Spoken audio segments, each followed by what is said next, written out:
Oke, ya, saya mulai. Sekarang kita akan masuk ke, atau saya akan bahas terkait tentang klasifikasi adik-adik. Nah, klasifikasi itu sebenarnya metodenya ada banyak. Ada yang berbasis kedekatan, itu contohnya itu adalah, kalau kalian pernah dengar Kahn-Nearest-Neighbor, gitu ya, itu berbasis kedekatan. Kemudian ada yang berbasis probabilitas, kemarin kalau nggak salah ada yang pakai Naive Bayes, gitu ya, di proyeknya. Nah, itu berbasis probabilitas namanya, berbasis kemungkinan, peluang. Kemudian ada juga yang berbasis decision tree. Nah, sekarang ini yang akan saya bahas dulu spesifik ke decision tree. Kenapa? Karena ini menurut saya yang paling basic dulu. Nanti masalah naive bias, masalah tentang apa, SVM, masalah KNN, nah itu sebenarnya bisa pengembangan dari ini semua. Tapi ini yang paling basic dulu, dan menurut saya sih masih masih bisa kalian gunakan nanti dalam mengerjakan berbagai proyek klasifikasi, ya. Nah, jadi namanya adalah decision tree, ya, klasifikasi dengan decision tree. Nah, dari katanya saja kalian sudah tahu bahwa di sini ada yang nanti menggambar sebuah pohon. Tree ini kan bahasa Indonesianya pohon, ya. Decision ini keputusan. Jadi kalau di Indonesia kan ini sebenarnya adalah pohon keputusan. Kenapa namanya pohon keputusan? Nanti kalian akan melakukan klasifikasi menggunakan pohon keputusan ini. Terus kenapa namanya pohon? Karena layaknya sebuah pohon, nanti akan ada akar, akan ada daun, gitu ya, dan dia berbentuk hierarki, gitu ya, dari atas ke bawah seperti itu. Nanti akan saya tunjukkan gambarnya. Oke. Terus, nah, di slide ini saya ingin kalian memahami bahwa sekali lagi peran data mining itu dibagi jadi dua, ya. Saya harap kalian tidak bingung atau kalian sudah paham terkait hal ini, yaitu terkait tentang peran data mining untuk melakukan prediksi. Yang namanya prediksi itu kita ingin memprediksi isi atau kehadiran sebuah data yang belum ada sebenarnya, yang belum tercatat, gitu ya. Ya, seperti meramal lah, cuma berbasiskan data. Kemudian satu lagi mendeskripsikan data, gitu ya. Mendeskripsikan data itu berarti data yang ada sekarang kita ingin deskripsikan untuk menghasilkan informasi yang berbeda, gitu. Yang tujuannya adalah yang menambah pengetahuan sebenarnya, ya. Nah, kalau prediksi yang meramal ini itu apa namanya? Tekniknya ada dua, yaitu melakukan estimasi. Nah, ini yang kemarin kalau kalian belajar regresi sama regresi linear, itu bagiannya estimasi. Kemudian satu lagi itu adalah klasifikasi. Nah, ini yang akan kita bahas hari ini. Jadi sekali lagi klasifikasi itu tujuannya apa? Tujuannya adalah memprediksi. Ya, memprediksi, meramal. Meramal isi sebuah data, gitu ya. Itu adalah klasifikasi, kemudian nanti deskripsi. Nah, ini kenapa alasan saya itu nanti setelah UTS saya akan bahas lagi, karena ini nanti akan dibahas berdampingan. Ada yang namanya asosiasi, ada namanya klasterisasi. Nah, ini adalah contoh deskripsi. Deskripsi itu dia tidak meramal, adik-adik, tetapi dia berusaha mendapatkan informasi yang lain dari data yang kita punya. Ya, nah, itu intinya deskripsi. Nah, di sini ada dua tekniknya, asosiasi sama clustering atau klasterisasi. Nah, ini akan kita nanti bahas setelah UTS. Nah, sekali lagi, klasifikasi tujuannya adalah prediksi. Ya.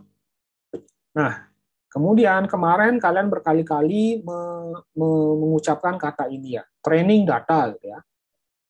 Atau kalau bahasa Indonesianya sebenarnya data latih, gitu ya. Data latih. Kenapa namanya data latih? Sebenarnya data itulah yang melatih model atau mesin yang kita buat itu untuk melakukan prediksi. Jadi ciri utama data latih itu adalah data yang berupa fakta, itu data sebenarnya yang kita punya, gitu ya, yang akan kita gunakan untuk memprediksi data kedepannya seperti apa, gitu. Itu namanya data latih. Makanya kemarin itu kan dibahas ini datanya apa, gitu, kemudian sumbernya dari mana, ya, apakah bisa dipercaya atau tidak sumbernya, gitu ya. Ini pencatatannya sudah benar. Kenapa? Karena kalau data latihnya itu kurang baik, ya model kita juga memprediksinya salah-salah, gitu ya, atau mesin kita memprediksinya salah-salah. Sekali lagi, mesin kita itu belajarnya berdasarkan data latih yang kita berikan, gitu ya. Ya, makanya namanya data latih atau data training. Ya, kemudian karena klasifikasi ini menggunakan data training atau data latih, maka kalau dari sisi jenis pembelajarannya namanya adalah supervised learning, ya. Tulisannya gini, supervised.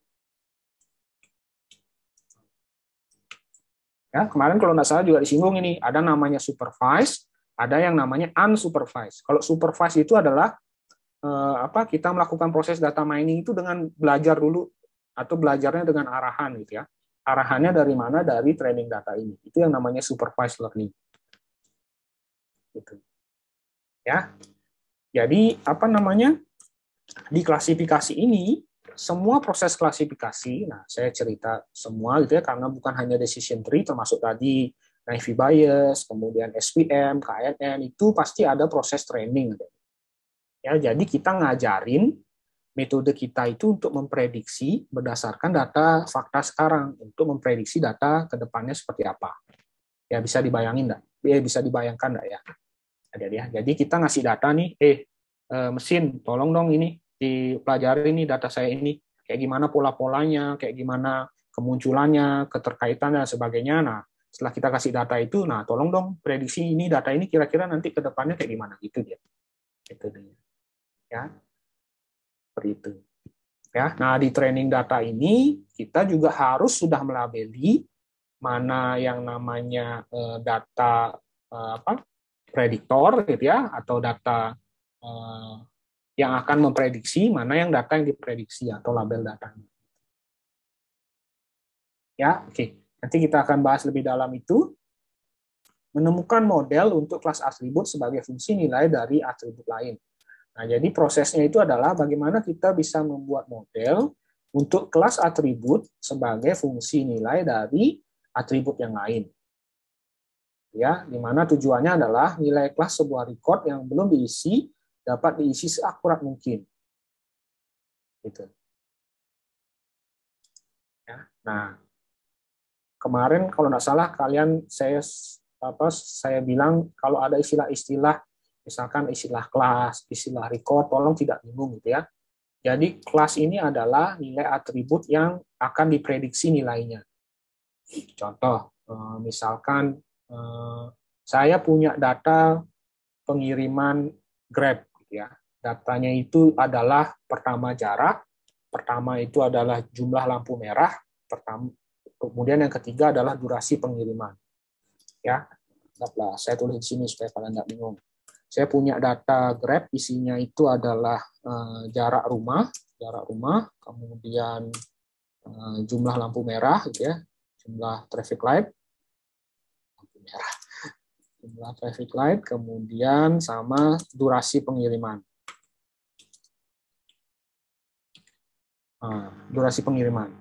Nah, dari tiga atribut ini, ya, kemudian saya bilang bahwa durasi pengiriman ini merupakan kelasnya, kelas targetnya, atau bisa juga labelnya, gitu, ya, atau kelas label gitu ya. Nah, ini berarti di data yang kita gunakan sebagai training ini, durasi pengiriman ini yang akan diprediksi ya, berdasarkan data berapa jarak rumahnya, kemudian berapa kita ketemu traffic light. Gitu. Kita akan memprediksi berapa sih durasi pengiriman. Paham ya? Jadi apa namanya? Itu yang namanya kelas atribut, kemudian record itu ya baris datanya. Ya. Nah, di training data itu kita juga sudah harus menyebutkan, jarak rumah, jumlah traffic light ini adalah variabel prediktornya, sementara yang diprediksi itu adalah berapa durasi pengirimannya, atau lama pengirimannya berapa. Ya, itu. Kemudian di sini ada istilah juga yang namanya tes data, ya.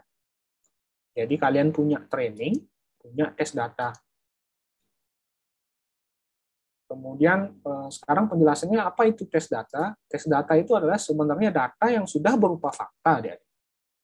Maksudnya data yang sudah berupa fakta itu ya sebenarnya sudah lengkap. Jadi kalau kasus saya ini, jarak rumahnya sudah ada, jumlah traffic light-nya sudah ada, durasi pengirimannya sudah tercatat juga. Tetapi digunakan untuk melakukan testing. Ya, kenapa kok kita melakukan testing, Pak, dengan data yang sudah ada? Ya karena kita ingin tahu akurasi dari modelnya. Gitu. Kalau berbicara masalah akurasi kan harus membandingkan antara berapa hasil prediksinya, berapa dengan data yang sebenarnya, benar ya? Jadi tidak bisa pakai data yang benar-benar baru. Kalau yang benar-benar baru kan data durasi pengirimannya masih kosong, ya. Jadi kita harus menggunakan data yang sudah tercatat untuk memprediksi, untuk melakukan testing tapi gitu. Jadi itu yang namanya tes data. Jadi jangan bingung tes data sama data untuk memprediksi ya. Kalau data untuk memprediksi itu berarti enggak apa-apa durasi pengirimannya ini kosong, karena ini yang mau kita prediksi kan. Untuk ke rumahnya Zaini jarak rumahnya 2 kilo, jumlah traffic light-nya ada 4. Nah, kira-kira berapa durasi pengirimannya? Nah, itu kita lagi melakukan prediksi itu. Ya, jadi ya bisa benar bisa salah, nanti tergantung kondisi setelah diproses itu berapa durasi pengirimannya. Oh, ternyata 3 jam gitu misalkan. Nah, tetapi kalau berbicara yang namanya tes data, datanya harus sudah lengkap ini. Jarak rumahnya saya ini 2 kilometer, jumlah traffic light-nya ada 3, durasi pengirimannya adalah 2 jam yang tercatat, tetapi digunakan untuk melakukan tes. Gitu ya. Jadi itu dimasukkan ke metode kita, tujuannya adalah membandingkan hasil keluaran dari metode kita dibandingkan dengan yang tercatat yang sebenarnya. Nah, itulah nanti bisa dapat akurasi. Kalau benar-benar sama, ya semakin akurat berarti kan 100% berarti prediksinya. Tepat ini prediksinya. Tapi kalau ternyata akurasinya 50%, nah berarti nggak bagus untuk memprediksi modelnya. Ya, nah itu yang namanya tes data, adik-adik. Ya, jadi tes data itu kalau ditanya tes data sama nggak dengan training data? Sama, cuma peruntukannya beda. Kalau tes data itu untuk menguji kinerja metode kita, kalau training data itu untuk mengajarkan metode kita untuk melakukan prediksi. Ya, makanya kemarin kan ada dari data yang kita punya, 70%-nya kita pakai training, 30%-nya pakai tes gitu misalkan. Ya kan kalau nggak salah di R Studio-nya ada sintaknya itu kan membagi antara training sama tes data gitu ya. Dia datanya sama gitu ya. Cuma peruntukannya beda. Training itu untuk membentuk model untuk melakukan prediksi. Kalau tes data yang menguji akurasinya. Gitu. Nah, oke, Pandi, silakan. Ada pertanyaan? Izin bertanya, Pak. Tadi untuk yang atribut tuh kemarin untuk tugasnya tuh saya bingung pas bagian itu, Pak. Gimana kita menentukan kelas target untuk diprediksi nantinya gitu. Itu masih saya bingung. Terus gimana cara untuk menentukan mana yang menjadi variabel Y, terus yang menjadi X1, X2 kayak gitu, Pak. Masih bingung. Iya, siap. Terima kasih, Pandi. Nah, kalau kita melakukan klasifikasi, Pandi dan teman-teman yang lain ya, adik-adik yang lain, itu adalah hal yang paling pertama yang harus kita putuskan. Apa tujuan kita melakukan klasifikasi kan gitu ya. Nah, maksudnya kasusnya apa ini gitu ya.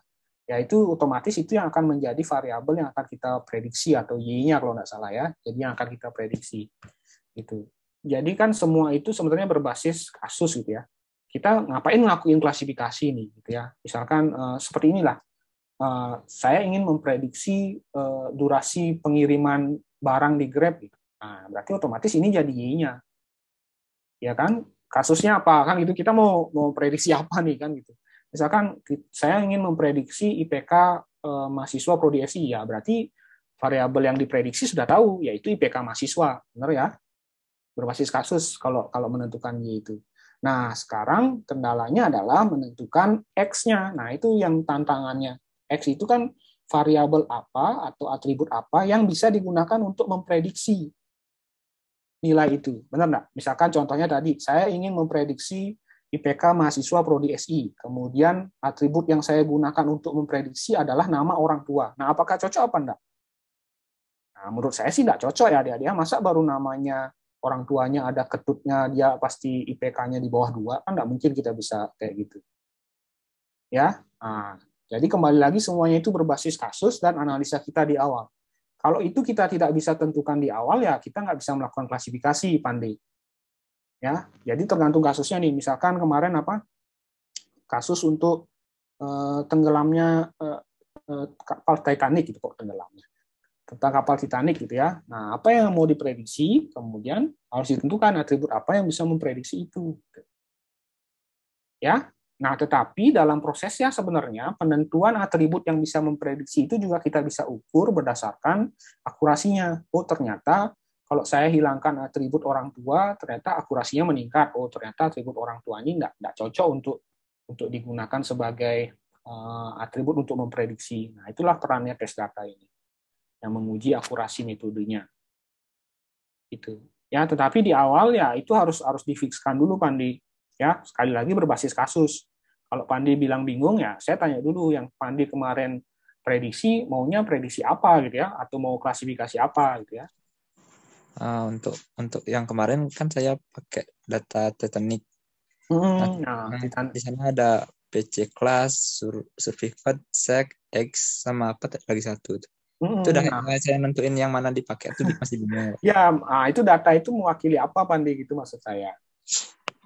Jadi data itu dia merekam data apa sebenarnya. Kalau misalkan kayak ini ya, Pandi ya, jarak rumah, jumlah traffic light, durasi pengiriman. Nah, ini saya punya datanya nih. Ya, kemudian saya bisa langsung menentukan kalau saya mau prediksi durasi pengiriman. Nah, ini saya bisa gunakan data jumlah traffic light-nya, jumlah jarak rumahnya. Nah, ini kan masuk di logika ya. Jadi berapa lama pengiriman barangnya itu ditentukan oleh berapa ketemu traffic light, kemudian berapa jarak rumahnya. Nah, itu kita bisa memprediksi durasi pengirimannya. Nah, kalau tadi kasusnya Pandi, nah harus dicari tahu dulu data itu mewakili apa sebenarnya.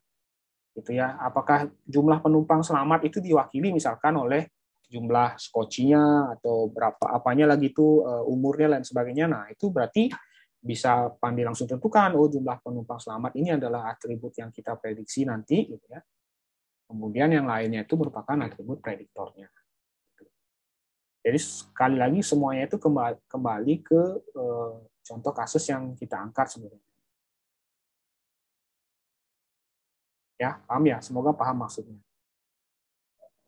Ya, jadi dan itu awalnya itu pasti dari yang mau kita prediksi apa gitu, Pandi, sebenarnya. Nah, kalau contohnya adalah data tes yang diberikan gitu ya, atau data set yang diberikan, ya, contohnya kayak Titanic, kemudian apa kemarin dikasih itu Iris dan lain sebagainya. Nah, biasanya di deskripsi datanya itu sudah ada data label kelasnya yang mana, data yang diprediksi yang mana, kemudian atribut untuk memprediksi yang mana. Itu biasanya kalau data tes itu. Data set itu. Ya, ada dia. Nah, data set itu memang data-data yang digunakan untuk menguji sebuah model sebenarnya. Ya, contohnya data Titanic, data Iris, kemudian data apa lagi itu yang sudah ada, tapi seharusnya itu dilengkapi dengan deskripsi datanya. Saya kasih contoh ya, adik-adik bisa cari data-data itu di sini sebenarnya. Di UC Learning. Sebentar, saya buka dulu di browser.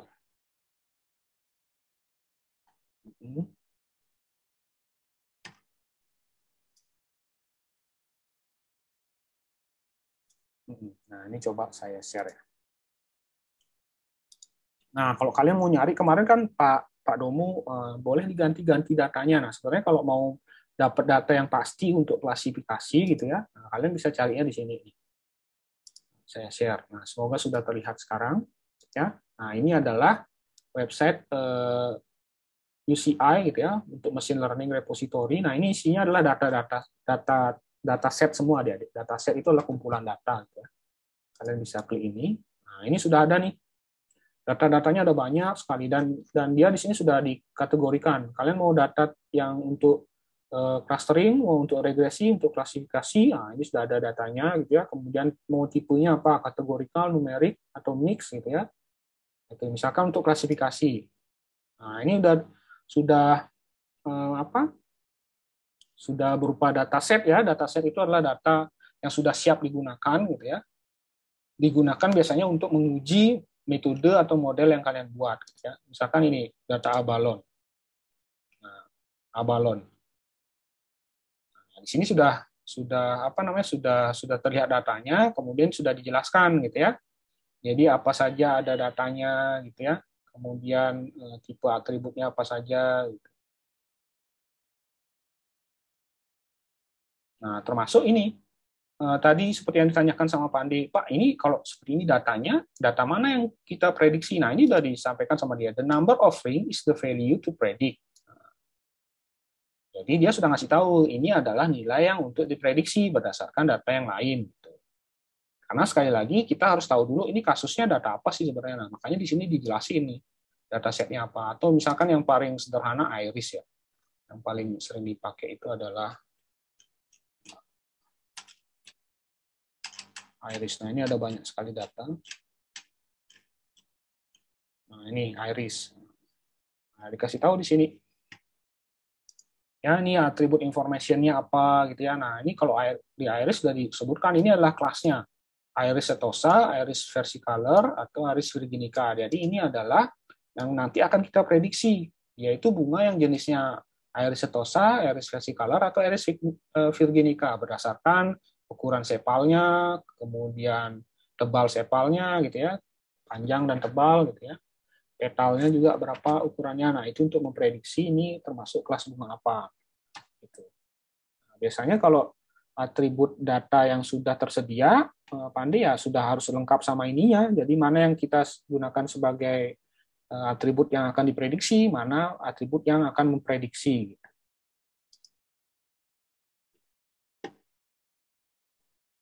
Gitu ya. Yang tadi saya share terlihat ya adik-adik ya, browsernya. Halo? Terlihat, Pak. Terlihat, Pak. Nah, itu yang bisa digunakan gitu ya. Tapi kembali lagi ya, kalau kasusnya klasifikasi ya kembali ke kasusnya tentang apa dulu gitu ya. Misalkan kalian tertarik, saya mau bikin Pak metode klasifikasi untuk memprediksi orang ini atau pemain ini cocoknya jadi striker, pemain sayap, gelandang, apa pemain back Pak. Berdasarkan apa? Misalkan kecepatan larinya, bla bla bla. Nah, itu yang harus ditentukan di awal deh, dan yang lain gitu ya, baru bisa lanjut ke proses selanjutnya. Kalau itu belum jelas ya nggak bisa lanjut ya. Jadi itu harus dipastikan dulu. Makanya kakak kelas kalian banyak yang ngajuin topik tentang klasifikasi gitu ya, prediksi. Saya selalu tanya apa yang mau diprediksi, kemudian atribut apa yang mau dipakai prediksi. Nah, itu yang harus diketahui di awal ya, karena kita memprediksi berbasis data. Oke, semoga bisa dipahami. Pandi, bagaimana? Baik Pak, terima kasih. Oke, saya lanjutkan ya adik-adik ya. Oke, yang terlihat sekarang apa? Slide PowerPoint-nya ya? Ya, Pak. Iya. Nah, saya lanjutkan ke sini sekarang. Ilustrasi. Nah, ilustrasi itu, di ilustrasi ini tergambar proses di klasifikasi adik-adik. Ya, jadi proses klasifikasi itu sebenarnya ada dua proses utama, yaitu proses yang namanya induction, kemudian yang kedua itu adalah proses deduction. Proses induction ini sederhananya adalah proses bagaimana mesin kita itu bisa belajar berdasarkan data yang kita berikan, gitu ya. Itu. Jadi ini misalkan data trainingnya kita kasih, kemudian ini adalah pembelajaran mesinnya, gitu ya. Kemudian nanti dari proses perhitungan, proses pembelajaran di sini nanti hasilnya adalah berupa model, gitu ya. Nah, proses ini itu ya tergantung dengan metode yang kita pakai. Kalau decision tree ya proses decision tree-nya di sini. Kalau SVM, proses SVM-nya di sini. Kalau proses naive Bayes, proses naive Bayes-nya di sini. Intinya adalah dari data training yang kita berikan, model kita ini bisa mewakili tentang bagaimana perilaku datanya, ya. Seperti itu. Nah, selanjutnya adalah proses deduction ini. Proses deduction ini ya sebenarnya proses melakukan prediksinya, gitu ya. Jadi setelah kita dapat model ini yang sudah mewakili data yang kita berikan, data training yang kita berikan, nanti kalau ada data baru yang kita inputkan, kita bisa tahu nih kelasnya ini nilainya apa. Gitu ya. Kalau atribut satunya no, atribut 2-nya small, atribut 3-nya 55K, gitu ya. Kelasnya ini kelas apa? Nah, itu bisa kita prediksi berdasarkan model yang kita buat. Gitu.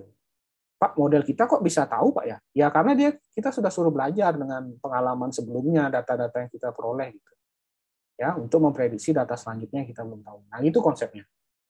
Ya, adik-adik ya. Jadi model kita itu sebenarnya belajar dari data training yang kita berikan. Makanya kemarin disampaikan data training itu ya akan menyangkut seberapa pintar model kita gitu ya. Karena model kita hanya tahu data-datanya berdasarkan data training yang kita inputkan. Seperti itu. Ya, kemudian saya lanjutkan nih prosesnya, materinya. Ini adalah terkait apa saja contoh classification task gitu ya. Sini saya berikan contoh, ada untuk memprediksi tumor itu jinak atau berbahaya gitu ya. Kemudian memprediksi kredit card itu apakah palsu atau asli gitu ya. Kemudian memprediksi protein, alpha helix, beta sheet atau random coil. Kemudian memprediksi berita ya, apakah berita itu tergolong berita finance, berita cuaca atau entertainment, sport dan lain sebagainya. Terus terakhir itu misalkan memprediksi apakah sebuah email itu merupakan email spam atau email asli gitu ya. Nah, ini contoh-contoh, tetapi sebenarnya banyak sekali adik-adik ya peluang untuk memprediksi. Intinya kalau kalian punya data, kemudian kalian punya kasus yang kalian kira-kira saya mau memprediksi ini, kemudian kalian punya datanya, ya itu sebenarnya bisa kalian coba untuk melakukan klasifikasi sebenarnya.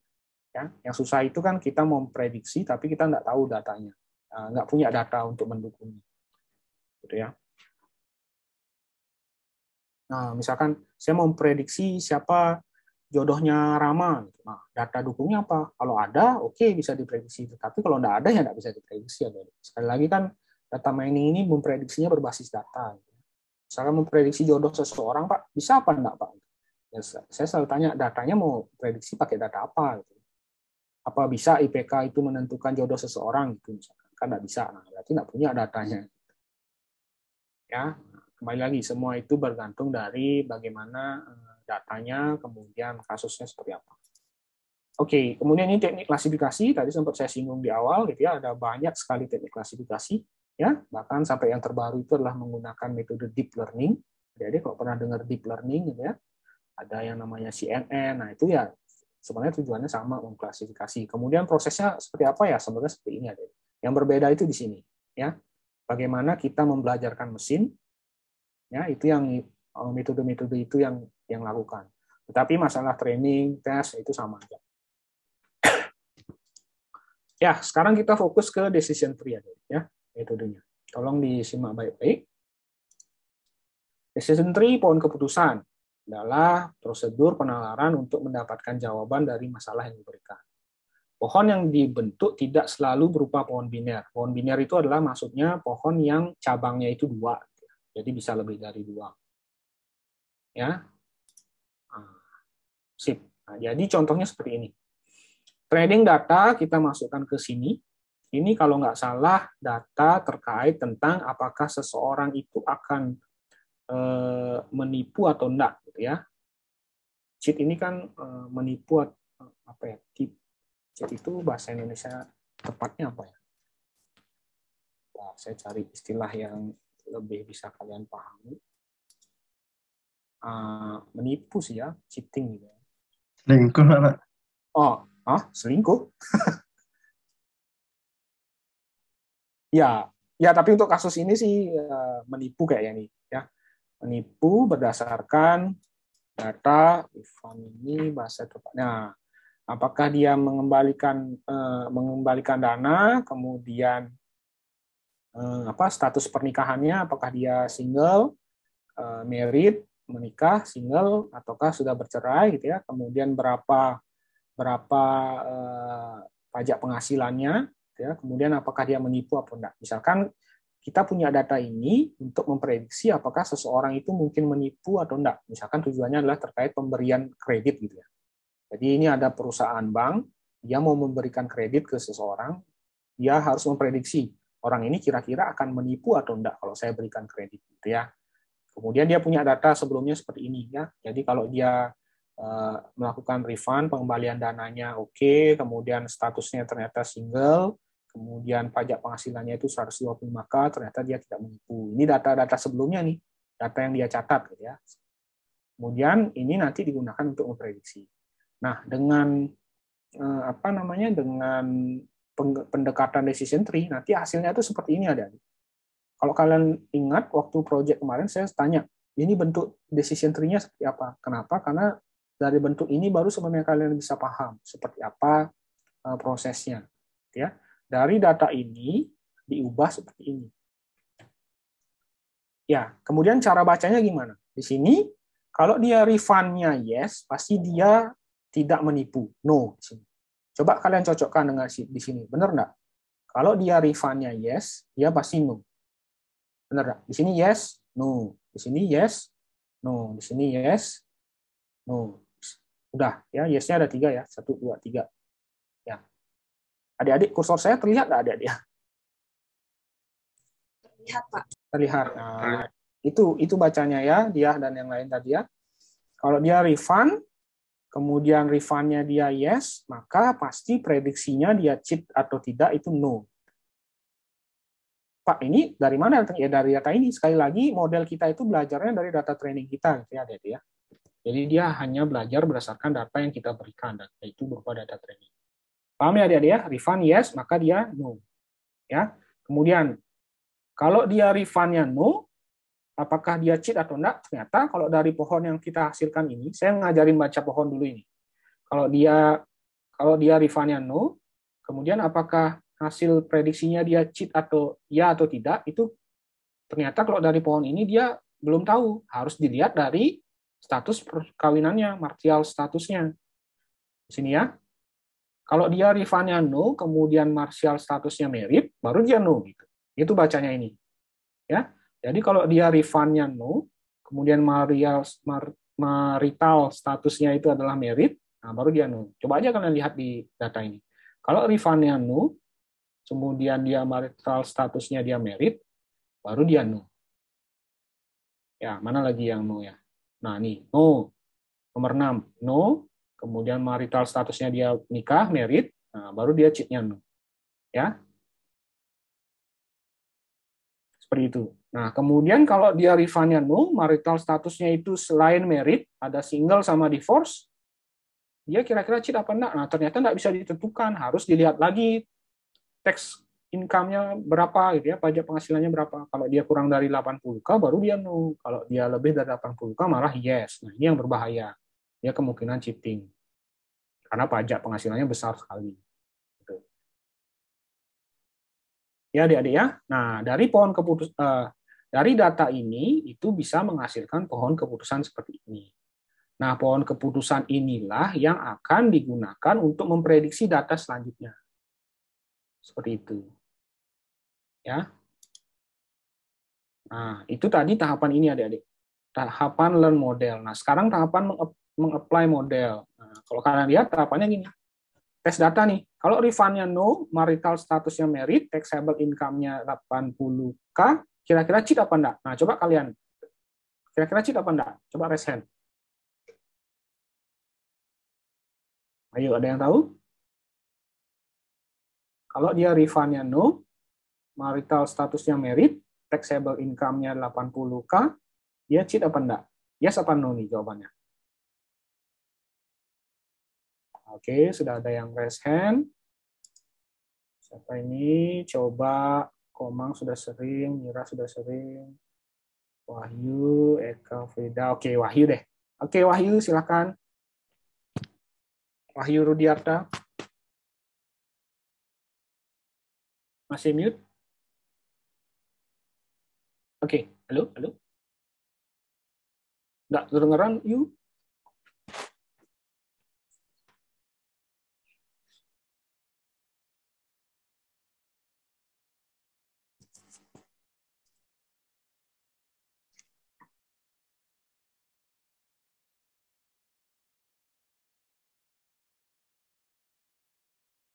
Halo. Kalian bisa mendengar suaranya Wahyu? Tidak, Oh, tidak juga berarti. Oke, Wahyu lagi bermasalah koneksinya. Oke, coba ke Eka Frida deh dulu. Ah, udah. Oke, Wahyu. Oke. Ya, gimana, Yu? Ya, Pak. Jadi dari pohon keputusannya itu yang pertama kan dilihat dari refundnya yes atau no. Terus? Di tes datanya itu terlihat bahwa refundnya itu no. Berarti ada kemungkinan dia tuh cheatnya yes kan. Jadi sekarang dilihat dari status marital statusnya. Kalau refundnya no dan marital statusnya merit, berarti cheatnya dia no. Nah, dari sana aja udah kelihatan bahwa dari tes datanya ini yang refundnya no dan statusnya merit, berarti dia cheatnya no gitu, Pak. Oke, siap. Mantap, Wahyu. Ya, benar sekali. Berarti di sini jawabannya adalah no. prediksinya, sekali lagi ya, ini kita kasusnya adalah memprediksi, berarti cheatnya ini prediksinya adalah no. Kenapa? Karena di sini dari pohon keputusan yang kita punya, gitu ya, Rifannya no, kemudian marital statusnya merit, nah itu sudah menentukan, sudah bisa memprediksi bahwa cheatnya ini kemungkinan bernilai no, gitu ya, atau akan bernilai no.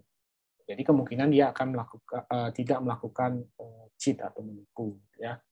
Jadi ya, nah ini prosesnya kalau mau di trace gitu ya, jadi ya. Ini dilihat Rifannya no, gitu ya. Marit, nah itu sudah cheatnya berarti dapatnya jawabannya no, gitu ya. Jadi ini proses penelusurannya. Ini jawabannya. Ya, paham ya adik-adik ya? Gampang kan memprediksi? Ya, oke. Nah itu tadi kita melakukan proses prediksi. Nah sekarang kita akan belajar bagaimana kita membuat pohon keputusannya, kan gitu. Ya. Atau kalau di sini proses ini tree induction algorithm, atau bagaimana mesin kita itu bisa belajar sehingga bisa menghasilkan model berupa pohon keputusan yang tadi. Atau kalau saya balik ke kasus ini, ya ini tadi kita kasih datasetnya kayak gini kan, kemudian jadi pohon keputusannya seperti ini. Nah cuma kan seharusnya kalian punya pertanyaan nih, Pak, kenapa kok refund yang paling atas Pak ya? Kenapa kok nggak tax income yang ada di sini Pak? Tax income yang dijadikan prediksi duluan. Jadi di sini kan bisa dilihat kalau tax income-nya itu ternyata besar, dia kan no. Kalau tax income-nya itu di bawah 100, dia yes, itu misalkan. Ya, kenapa kok refund yang di sini? Gitu ya? Kenapa kok refund yes, dia langsung no? Gitu. Itulah yang akan kita pelajari di teknik decision tree. Jadi bagaimana dari data training ini kita bisa tentukan atau kita bisa buat pohon keputusannya seperti ini bentuknya. Nah, ini ada perhitungannya nih, kenapa kok refund duluan, setelah refund itu dia mengarah ke marital status, bukan tax income, gitu ya, dan seterusnya. Ya, kenapa kok marital statusnya merit, dia langsung no, gitu ya, kenapa enggak ada tax income lagi di sini, gitu ya, dilihat tax income-nya. Nah, ini yang akan kita pelajari. Bisa dipahami adik-adik?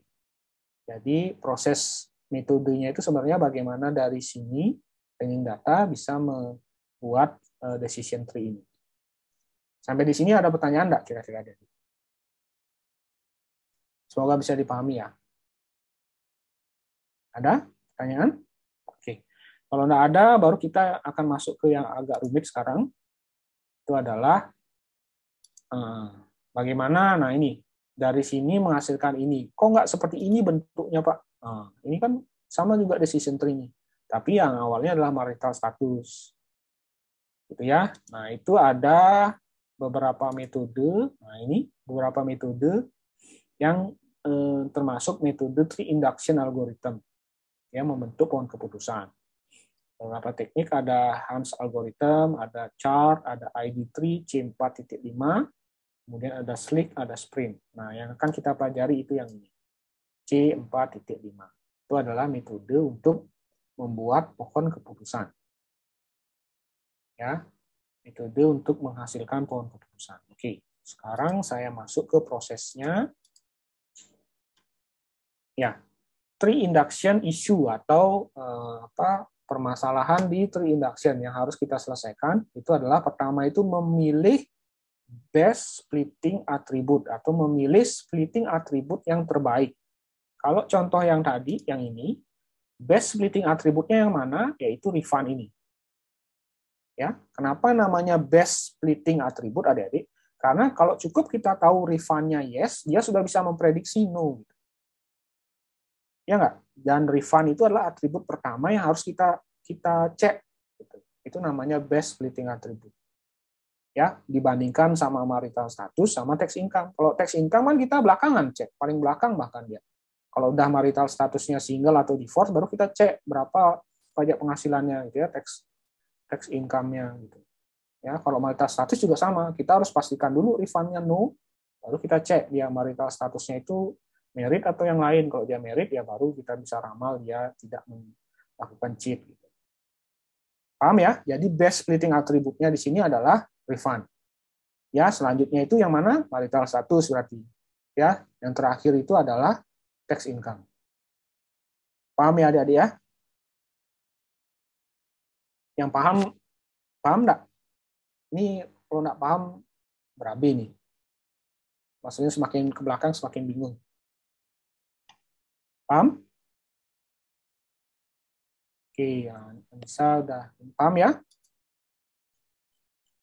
Halo? Halo? Paham ya? Oke, saya tidak ingin Mubasir menjelaskan ulang nih adik-adik. Paham enggak ya? Maksudnya supaya kalian tidak bingung. Jadi saya jelasin per tahap dasarnya dulu. Paham? Kalau ada bingung silakan tanya dulu sebelum saya lanjutkan. Paham ya? Tadi yang namanya base splitting attribute ya.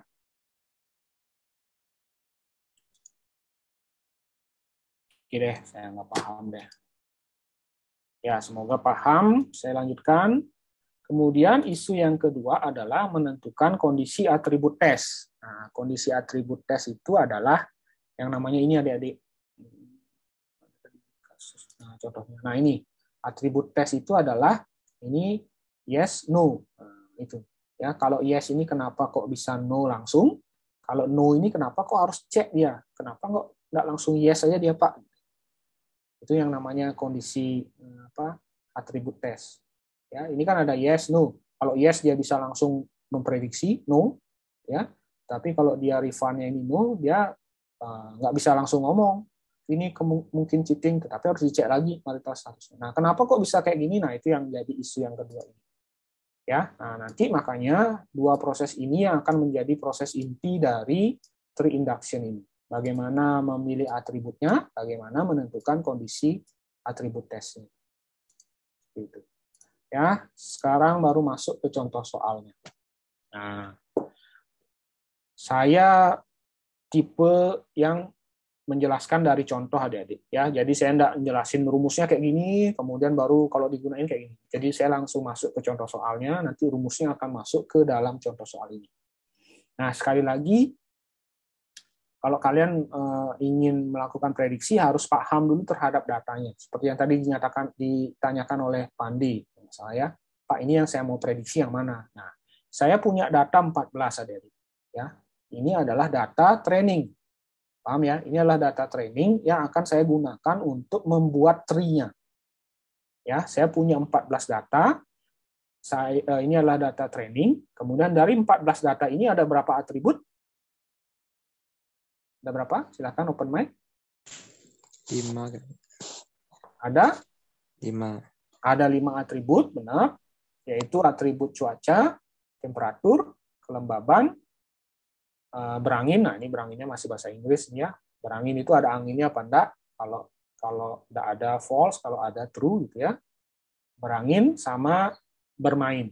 Nah, intinya adalah di sini kasusnya adalah kita ingin memprediksi seseorang itu sebaiknya main tenis apa enggak ya. Berdasarkan, nah ini saya kira juga kalian kalau baca-baca klasifikasi ini contoh yang sering dipakai gitu ya. Kenapa? Karena ini cukup komprehensif gitu ya untuk menjelaskan tentang proses klasifikasi. Ya, ini adalah bermain tenis atau enggak gitu ya. Ini tidak, ini berarti tidak bermain, tidak bermain. Ini berarti dia iya bermain gitu ya. Jadi kita ingin memberikan prediksi seseorang itu sebaiknya main tenis atau enggak berdasarkan kondisi cuaca, kondisi temperatur, kondisi kelembaban, kondisi berangin. Gitu. Ya. Misalkan Daniel nih, nah, Daniel saya besok sebaiknya main tenis apa enggak ya? Nah, berdasarkan ya ini, besok cuacanya ternyata cerah, temperaturnya sejuk gitu ya, kelembaban itu tinggi, berangin enggak. Nah, saya sebaiknya main apa enggak? Itu. Jadi yang diprediksi sekali lagi adalah atribut ini berdasarkan atribut 4 ini. Paham ya? Jadi ya. Nah, jadi misi kita adalah bagaimana dari data training ini kita buat pohon keputusan kayak yang tadi ini adik-adik. Kayak gini. Ya. Bagaimana caranya? Nah, itu yang akan kita pelajari. Pak, saya lihat temperaturnya aja. Nah, kok bisa kita lihat temperaturnya aja? Kan nggak tahu. Nah, itu yang akan kita pelajari. Proses perhitungannya kayak gimana dari 14 data ini bisa menghasilkan pohon keputusan yang bisa digunakan untuk memprediksi seperti yang tadi itu. Paham adik-adik? Ya, jadi sekali lagi ini yang akan diprediksi. Oke. Saya masuk ke tahapannya. Algoritma C4.5. Ya, jadi sekali lagi ini kalian akan menguasai algoritma yang namanya C4.5, yaitu algoritma untuk membuat pohon keputusan. Yang apa namanya? Bentar.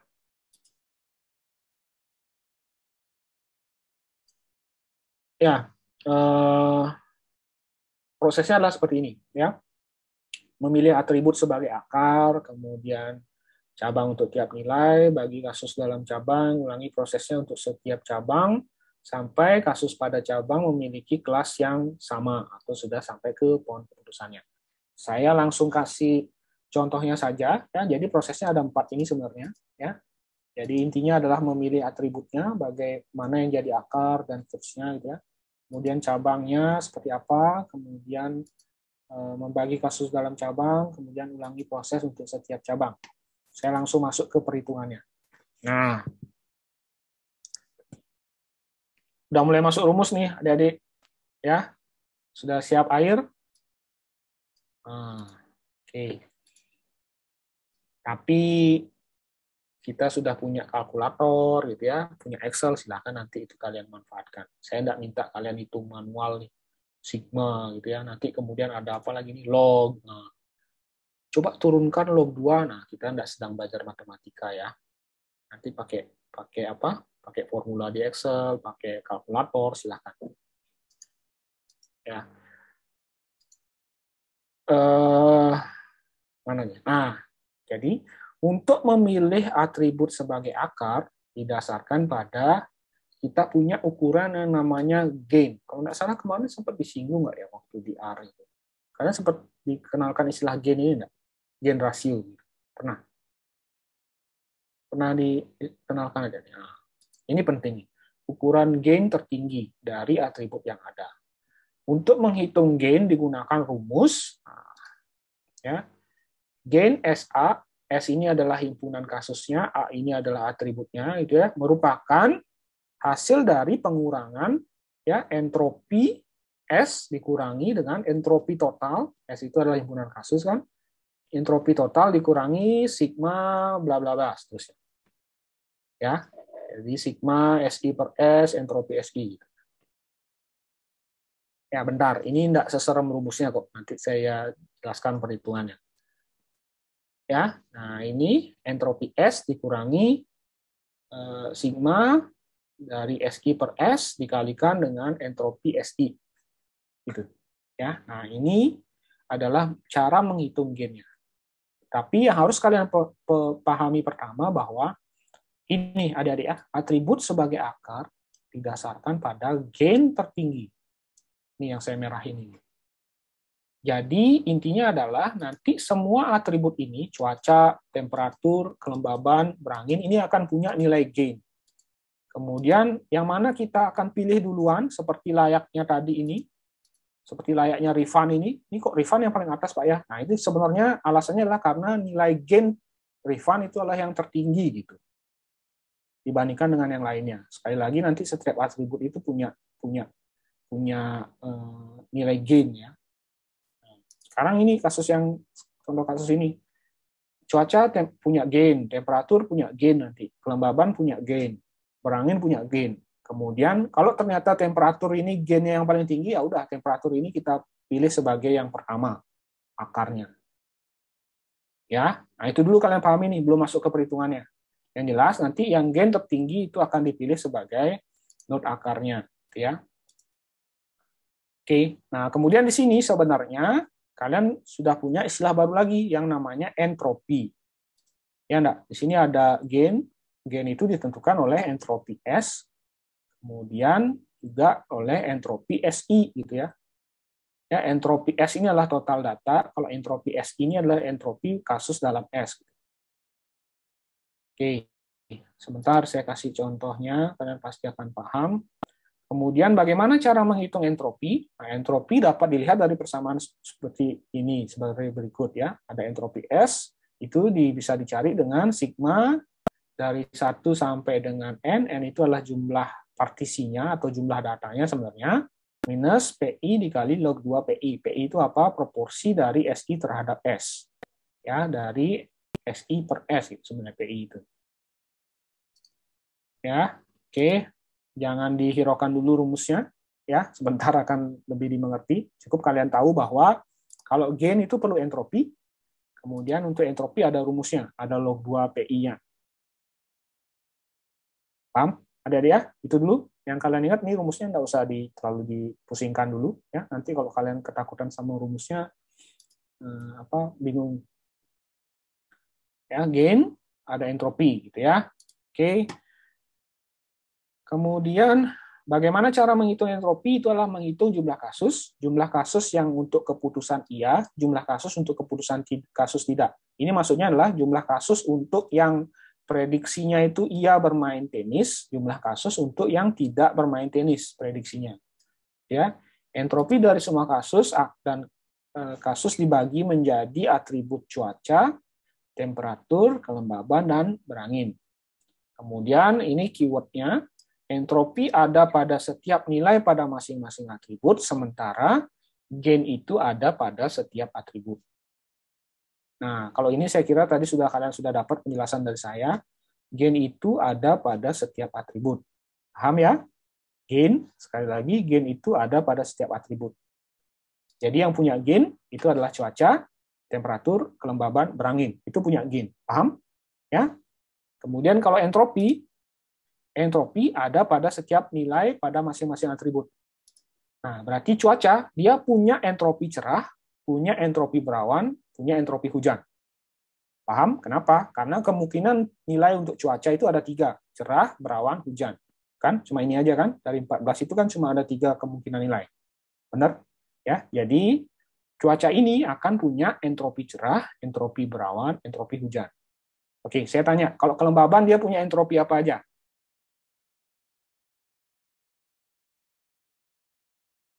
Kalau kelembaban dia punya entropi apa? Tinggi sama normal, Pak. Terima kasih Anissa, yaitu apa Anissa? Tinggi sama normal. Benar. Jadi kelembaban akan punya 2 entropi, yaitu entropi tinggi sama entropi normal. Ya, kalau temperatur? Panas, sejuk, dingin. Ini siapa yang jawab ini? Nggak kelihatan di layar saya. Entropinya panas, sejuk, sama dingin, Pak. Oke, yang jawab siapa ini? Halo? Pande, Pak. Oh, Pande, ya. Oke, ya benar. Jadi temperatur dia punya entropi panas, dingin, sama sejuk. Paham adik-adik ya? Paham. Nah, jadi gain cuaca itu punya entropi cerah, berawan, hujan. Nah, jadi dari entropi cerah, entropi berawan, entropi hujan nanti akan memberikan kontribusi nilai untuk gain cuaca. Gitu. Kenapa? Karena di rumusnya kan gain ini ditentukan oleh entropi, gitu ya. Sementara entropi ini adalah dari nilai atributnya. Jadi kalau dari data ini nanti cuaca akan ditentukan oleh gain cerah, gain berawan, gain hujan. Temperatur, gainnya temperatur akan ditentukan oleh tadi ya. Kalau gain cuaca akan ditentukan oleh entropi cerah, entropi berawan, sama entropi hujan. Kalau gain temperatur akan ditentukan oleh entropinya panas, entropi sejuk, sama entropi dingin. Kalau gainnya kelembaban akan ditentukan oleh entropi tinggi sama normal, dan seterusnya. Paham ya? Jadi entropi itu adalah di nilai atributnya, kalau gain itu adalah di atributnya. Gain itu untuk memilih yang mana menjadi root-nya, menjadi akarnya. Ya, gain yang tertinggi kan tadi saya bilang di awal ya. Paham ya adik-adik ya? Oke.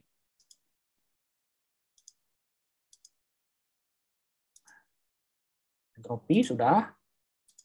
Nah, sekarang baru proses menghitungnya.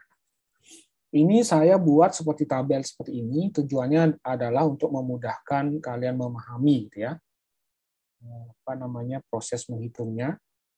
Jadi di sini saya punya tabel, isinya adalah jumlah kasus, kemudian yang S1-nya itu adalah untuk yang tidak, S2-nya itu untuk yang iya. Ini maksudnya adalah tidak bermain tenis, iya bermain tenis gitu ya adik-adik ya. Karena ini adalah targetnya kita, memprediksi apakah orang itu akan bermain tenis atau tidak bermain tenis atau bermain tenis gitu ya. Kemudian ada perhitungan entropi, perhitungan gain. Kenapa entropi dulu? Ya karena entropi ini yang akan menentukan nilai gain-nya. Paham ya adik-adik ya? Nah, sekarang coba kalian cermati dulu tabel ini. Kenapa? Karena tabel ini yang akan nanti menentukan nilai entropi dan gain-nya. Di sini total total data ya.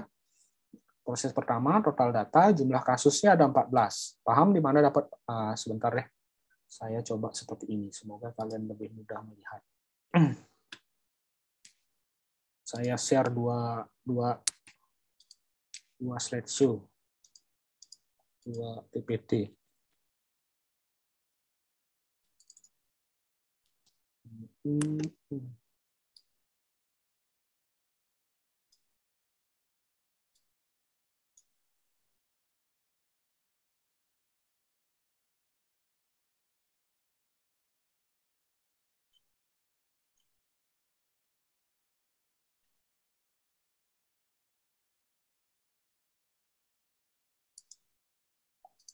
Semoga bisa dilihat di sini.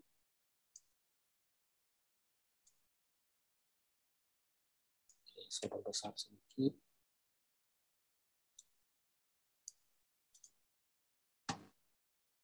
Screen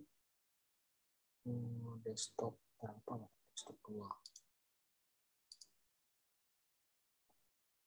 Nah, semoga bisa terlihat. Ini terlihat nggak dua layar yang saya share, ada dua window yang saya share? Terlihat ya? Arvin, Rita? Terlihat, Pak. Terlihat, Pak. Terlihat ya? Oke. Oke lah. Nah, kayak gini gampang lah kalian lihatnya. Supaya saya nggak perlu balik-balik lagi. Ya, ini adalah datanya. Kelihatan ya? Datanya. Kelihatan datanya. Kemudian ini adalah tabel yang akan kita lengkapi. Ya.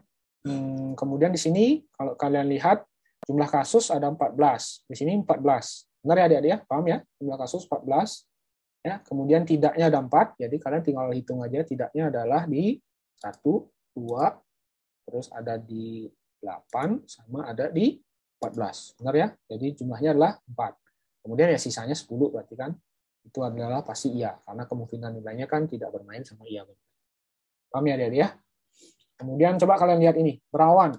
Berawan kenapa dia 4? Nah, itu di tabelnya ada 4, Pak. Cuaca, berawan ada 4.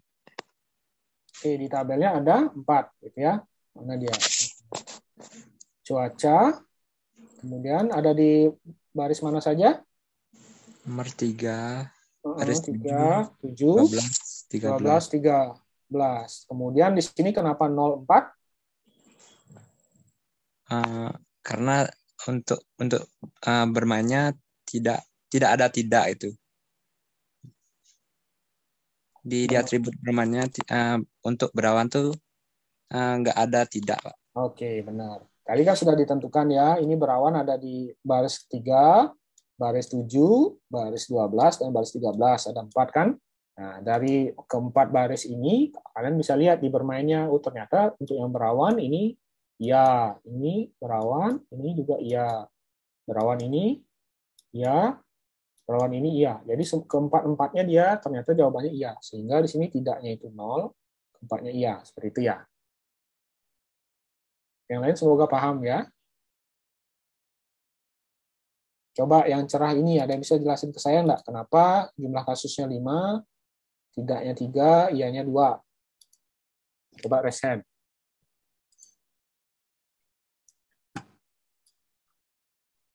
Kan ada yang mau menjelaskan ke saya? Ari Dananjaya ya? Ari Dana Iswara. Ya. Coba Ari. Halo. Ya. Terdengar, Pak? Oh, terdengar. Iya. Jadi yang cerah itu pada cuaca itu jumlah kasusnya itu ada 5. Ditemukannya ada 5. Nomor berapa aja? Nomor 1, 2, 8, 9, dan 11. Oke. Ya. Terus? Lalu di kolom tidaknya itu jadi dia tidak ditemukan di 3 gitu ya. Gimana? Jadi tidak sama iya. Tidak. Gimana? Oh ya, dia Nah. di tiga apa namanya kesempatan itu dia dapat kesimpulannya tidak, di dua kesempatan itu dia kesimpulannya iya bermain gitu. Nomor berapa Ya. aja nih, Ri? Yang tiga ini di nomor berapa aja? Yang 3 itu di nomor 1, 2 sama 8. 2 sama 8. 8, ya benar. Ya. Kemudian kalau 2 ini? Yang 2-nya itu di nomor 9 dan 11. Nomor 9 dan 11. 11. Oke. Ya. Sip, Ri, benar sekali ya. Jadi pada saat cerah ini dia ngomongnya ya, terus cerah ini dia ngomongnya ya. Oke. Sip, terima kasih Ari ya. Nah, yang lain semoga mengerti ya dari mana asalnya angka-angka ini. Kemudian yang jelas konsepnya adalah kalau ini dijumlahkan 4, 5, 5 ya harusnya 14 ini. Ya, 4, 4, 6 ya harusnya 14 ini. Ya. Untuk mengecek kalian ada salah menghitung apa enggak. Ya. Karena ini kan total kasus 14 ini ya seharusnya nilai-nilai ini kalau dijumlahkan ya 14 juga. Terus kalau ini dijumlahkan ke samping ya pasti nilainya yang ini ya. Ini 3 tambah 2 kan 5 ya. 1 tambah 4 ya. Untuk cross check. Bisa dipahami kah adik-adik untuk mendapatkan tabel ini? Bisa, Pak. Oke, bisa ya. Selanjutnya saya di slide yang kiri ini, ini saya rubah nanti supaya kalian bisa lihat tabelnya. Saya geser ke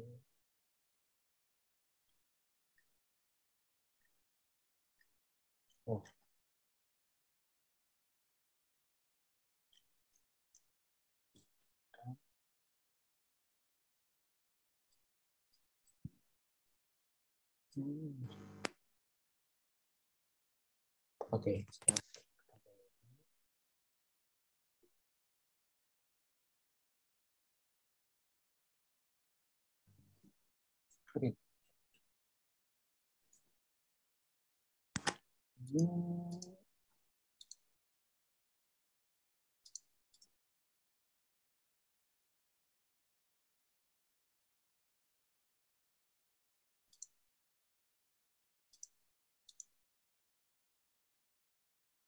Oke.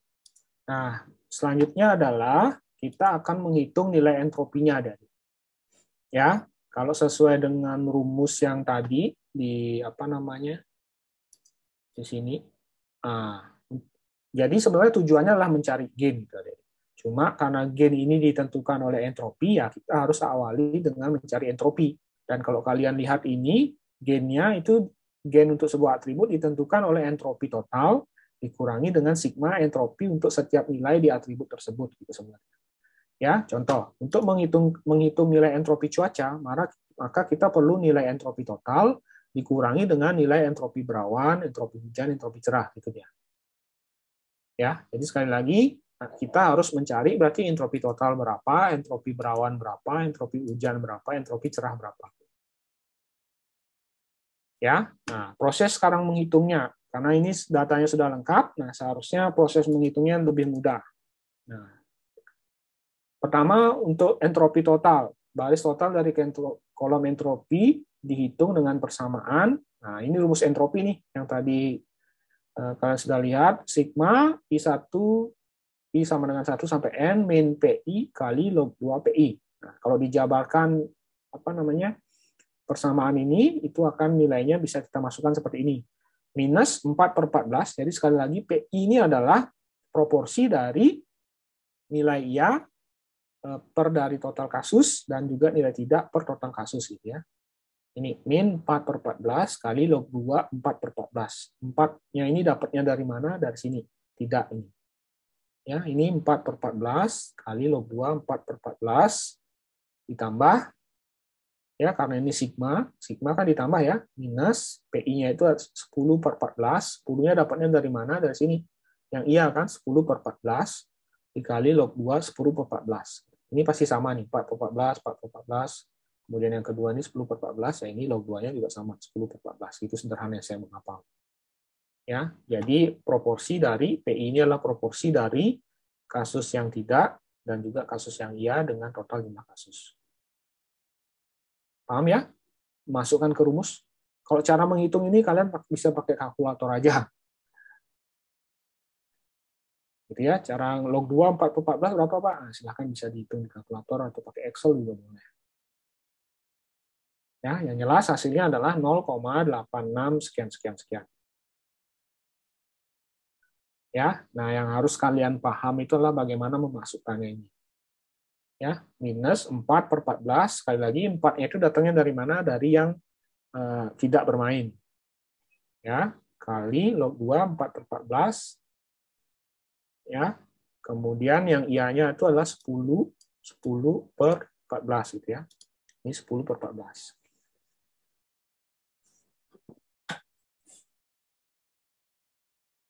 Paham ya?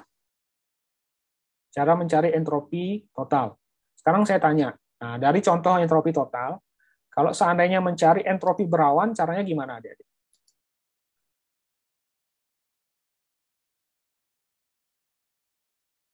Silakan resen. Saya coba masukin ke rumus ini. Gitu. Saya nggak nyuruh hitung.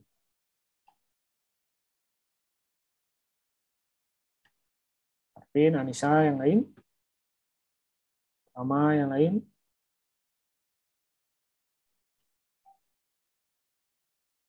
Oke, Mila. Boleh. Halo, Mila. Halo, Pak.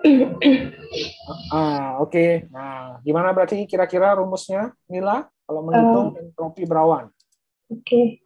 Berarti entropi untuk berawan, jadi min dari tidaknya, yaitu 0 per jumlah kasusnya 4. Dikali log 2, 0 per 4. Terus ditambah dalam kurung min yang ianya 4 per 4 dikali log 2 4 per 4. Nah, siap. Wah, mantap Mira. Ya, terima kasih Mila. Ya. Oke, adik-adik. Nah, tadi sesuai dengan jawaban Mila benar sekali. Ya, seperti itu caranya memasukkannya ke rumus. Nanti menghitungnya silahkan pakai kalkulator atau pakai apa yang memudahkan kalian menghitung log ya. Silakan. Nah, tapi yang tadi intinya adalah sudah benar tadi caranya menghitung itu adalah jadi minus 0 per 4 dikali log 2 0 per 4 gitu ya, ditambah dengan minus 10 per minus 4 per 4 dikali dengan log 2 4 per 4. Itu sehingga nanti mendapatkan entropi. Ya, bisa dipahami untuk memasukkan ke rumus entropinya.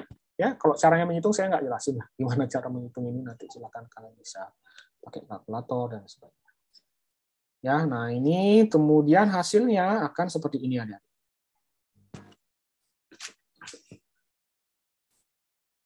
Ya, nah kalau sudah dihitung ini kan ini hasilnya nih ya. Nah ini 0,86. Nah kalau sudah dihitung nanti seharusnya kalian dapatnya kayak ini entropinya 0,72, 0,97 dan seterusnya.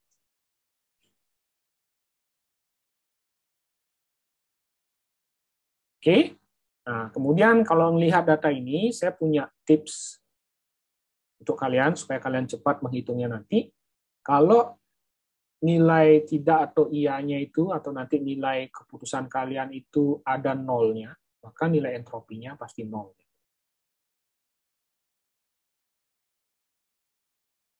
Ya, kemudian apa namanya?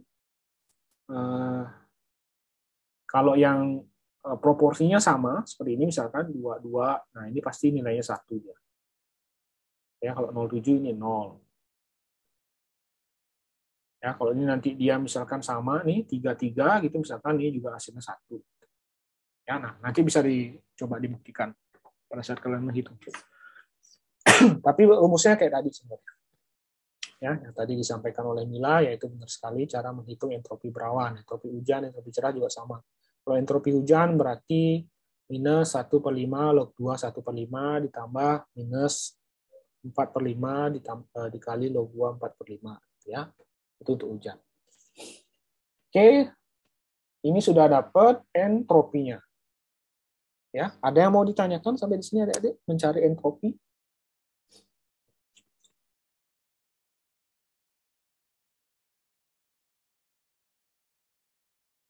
Nggak ada ya? Oke, kalau nggak ada, selanjutnya setelah kita ketemu entropi, selanjutnya adalah mencari nilai gainnya. Benar nggak? Karena tujuannya kita sebenarnya mencari gain. Gain yang tertinggi kita akan pakai sebagai akarnya. Ya, jadi yang punya gain kan atribut.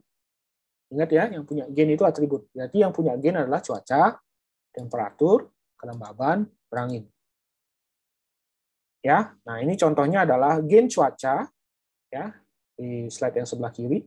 Gain cuaca itu diperoleh dengan cara entropi total dikurangi sigma cuaca per total dikali entropi cuaca I dan seterusnya berarti ya, karena ini sigma cuaca I. Ya, atau langsung memasukkan nilainya gain cuaca, ini masih bahasa Inggris ya, outlook gitu ya. Gain cuaca itu diperoleh dengan 0,86 itu datangnya dari sini ya, entropi totalnya dikurangi dengan sigma dari seluruh kemungkinan nilai untuk atribut cuaca. Di sini kenapa kurungnya ada 3 ya? 1, 2, 3. Kenapa ada 3? Karena di sini kemungkinan nilainya 3 kan.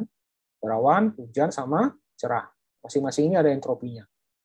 Ya, jadi caranya menghitung adalah 4/14 ya. Di mana dapat 4/14? Dapatnya dari sini nih. 4/14 ya. Jadi berawan itu munculnya 4 kali di cuaca, dibagi dengan total kasusnya. 4/14 gitu ya, dikali 0. 0 ini datangnya dari mana? Dari ini, entropinya. Ya, di sini kan entropi cuaca I. Nilai cuaca I. Ya, dikali 0, ditambah 5/14, 5. Yang ini kan 5/14 dikali dengan ini. Ya, entropinya ditambah. Kemudian ini lagi cerah, 5/14. Ya, 5/14 dikali dengan entropinya ini. 0,97. Ya, ini dibulatkan 2 angka. 0,97. Sehingga dapatnya itu adalah 0,23. Berarti di sini itu bisa diisi 0,23. Gitu ya. Ya, untuk yang gainnya si cuaca. Bisa dipahami adik-adik? Ya. Ingat sekali lagi ini entropi total ini pasti dikurangi dengan sigma dari ini berawan hujan cerahnya. Ya. 4/14 dikali dengan entropinya, 5/14 dikali dengan entropinya, 5/14 dikali dengan entropinya. Oke.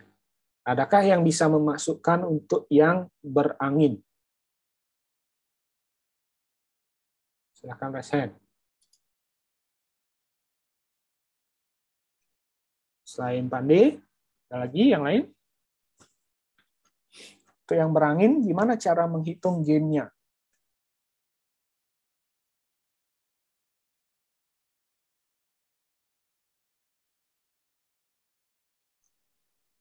Oke, silakan Made Dwi. Nah, halo Made Dwi.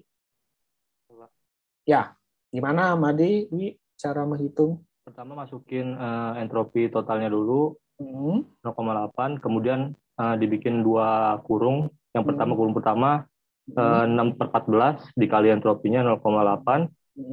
Kemudian untuk yang kurung kedua 8/14 dikali entropinya 0,9.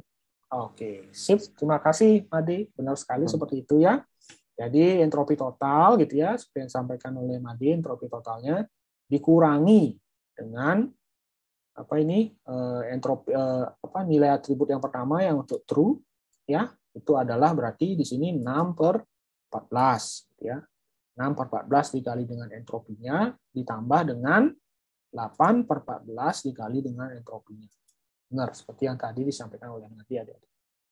Ya, sehingga nanti dapatlah gain untuk atribut berangin ini. Ya, sehingga hasilnya nanti itu akan seperti ini. Nah, seperti ini.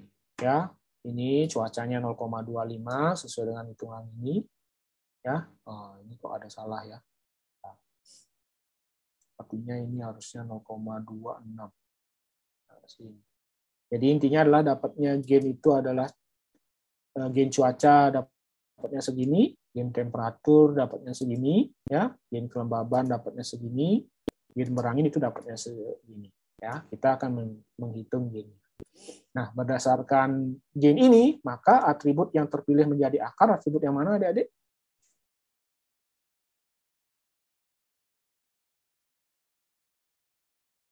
Atribut yang mana?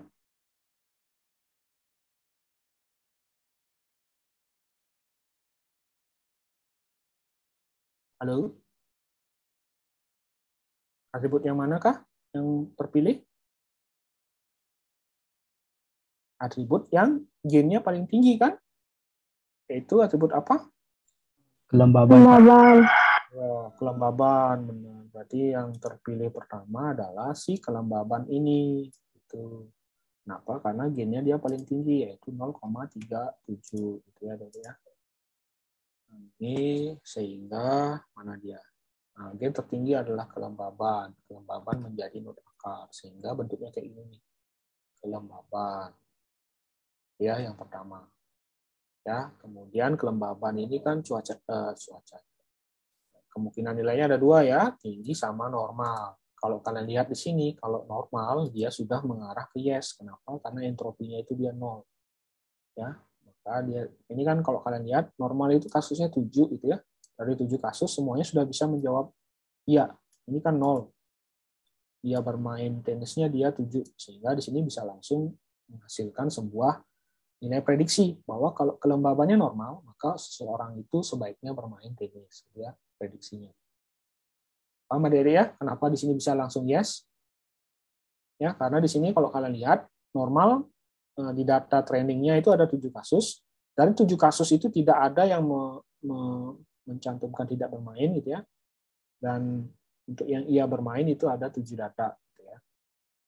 Makanya di sini langsung yes. Tetapi untuk yang tinggi, kalau kelembaban yang tinggi, kalau kalian lihat dari tabel ini, ada 7 juga, tetapi dari 7 ini ada 4 data yang bilang tidak, iya, ada 3 data yang bilang iya. Sehingga kalau tinggi ini sebenarnya masih ragu-ragu dia.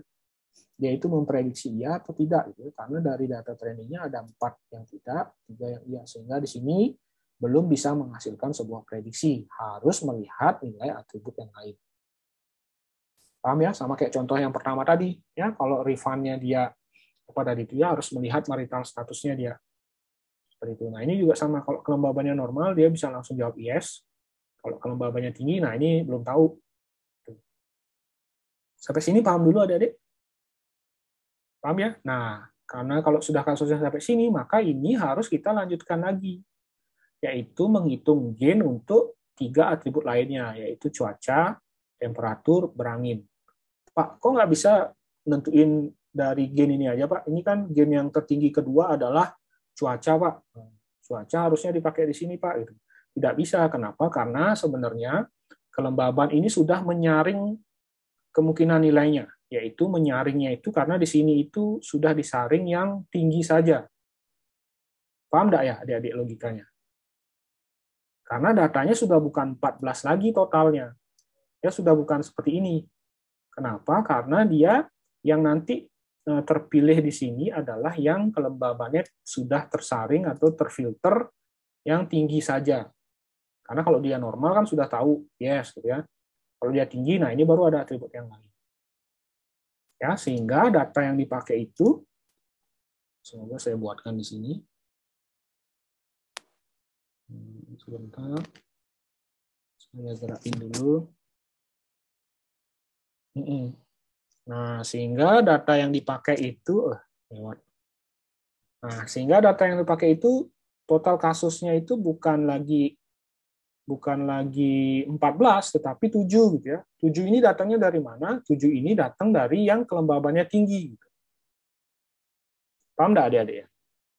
Karena kita kan akan memprediksi atribut selanjutnya yang sudah difilter oleh atribut kelembaban yang tinggi. Gitu. Halo? Halo? Bisa dipahami kenapa ini 7? Totalnya jadinya 7 dia. Bisa? Bisa, Pak. Bisa, Pak. Bisa ya, karena dia sudah difilter oleh kelembaban ini. Jadi dia nggak pakai lagi yang, kalau saya boleh masuk ke data yang di atas sebelumnya. Mana dia? Nah, dia tidak pakai 14 data murni seperti awal ini, gitu ya. Kenapa? Karena di sini kan udah difilter dia prosesnya. Kelembaban yang tinggi, gitu ya. Jadi yang dipakai itu adalah nilai yang untuk kelembaban tinggi saja, yaitu yang ini, kemudian ini, dan ini, gitu ya. 7, 1, 2, 3, 4, 5, 6, 7. Jadi yang dilihat adalah 7 data itu aja. Ya, bukan lagi semua 14 data ini, sehingga harus dihitung ulang gain-nya. Gitu. Adik-adik ya. Dia saya balik ke tadi ini, maka di sini yang menjadi total. Nah, kalau ini kan totalnya 14 semua data gitu ya, karena ini pertama kali. Ya, jadi belum ada atribut yang memfilter. Nah, kalau yang sekarang proses selanjutnya itu atributnya sudah difilter oleh kelembaban. Ya, sehingga menjadi 7 nih. 7 yang tidaknya ada 4, yang ianya ada 3. Kemudian ya proses menghitung entropi gain-nya sama seperti yang tadi adik-adik. Cuma bedanya sekarang patokannya adalah 7 ini. Berarti cara menghitung entropinya berarti 0/4, itu 2/3. Ini dipakai patokannya. Ya.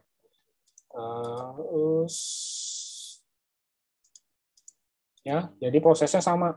Kalau saya boleh tampilkan rumusnya, nah anggaplah ini entropi.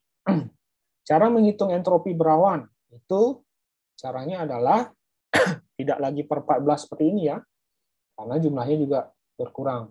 Termasuk juga ininya adik-adik. Nah, coba deh. Saya tes ya. Apa kalian paham nggak maksud saya? Nah, coba. Berawan, kenapa 2? Nah, ayo, ada yang tahu nggak? Ini datanya, kenapa di tabel ini berawan kok 2? Jumlah kasusnya. Yo, selain Pandi, selain Mila, selain Ari, tadi sudah juga. Selain Mira.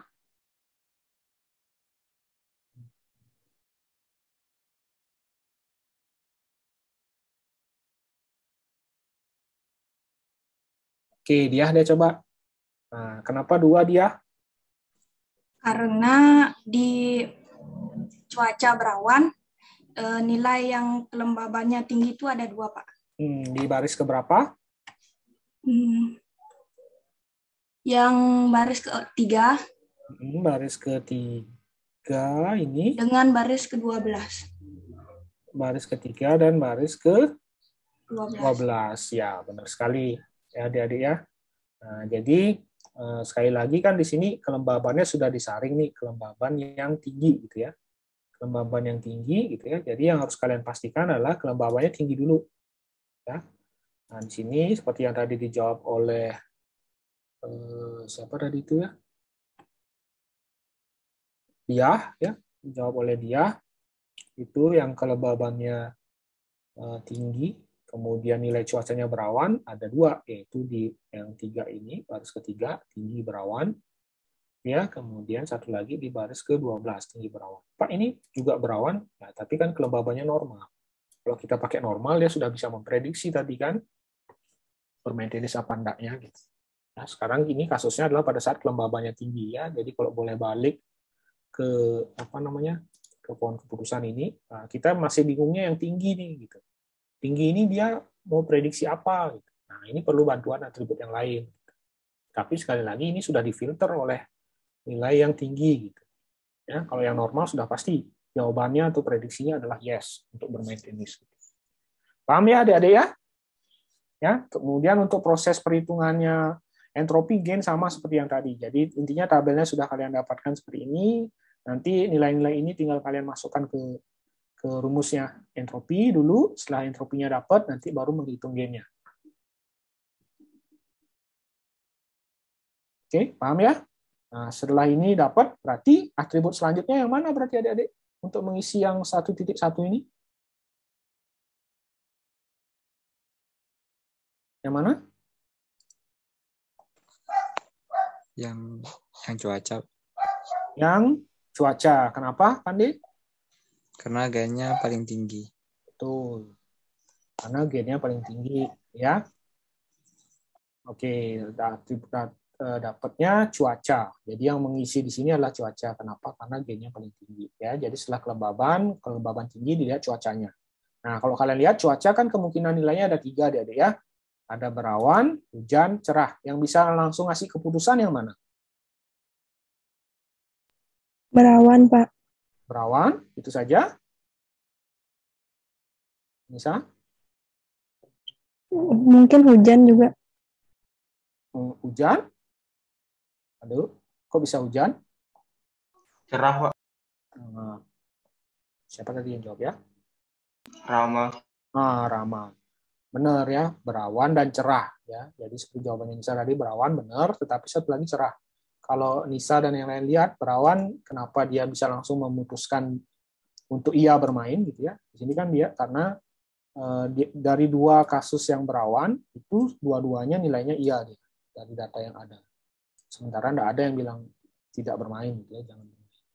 Begitu juga cerah. Cerah ini dia langsung menjawabkan tidak. Nah, kalau cuacanya cerah, tidak usah bermain. Karena dia 3-nya ini sudah tidak, sementara tidak ada yang bilang iya untuk bermain. Tapi kalau hujan, tadi kenapa Nisa jawab hujan dan itu saya bilang kurang tepat, karena di sini jumlah kasus hujan kan 2 nih. Tapi dari data yang ada 1 bilang tidak bermain, 1 bilang iya. Jadi masih ragu-ragu sebenarnya ini. Ya, tidak bisa memprediksi dengan hujan. Ya, karena ada 1 data yang tidak, 1 data dan ya. Sehingga kalau dari pohon keputusannya jadinya kayak gini adik-adik ya. Kelembaban cuaca. Nah, cuaca berawan ya, cuaca cerah tidak gitu ya. Kalau hujan nah ini masih ragu-ragu.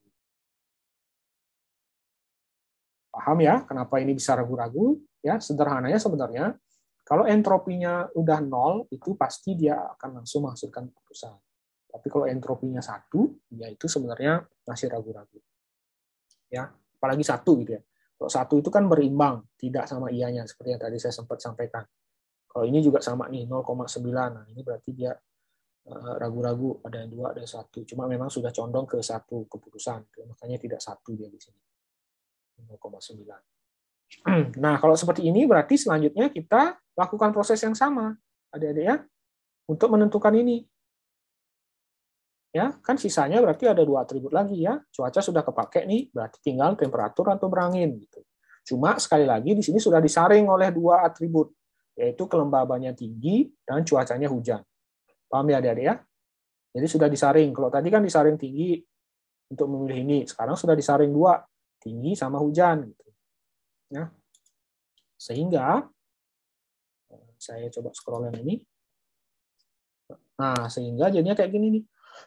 Temperatur dingin panas 0000, sejuk 2111 gitu. Kurangi. Nah, coba saya ingin kalian paham enggak maksudnya sudah difilter itu.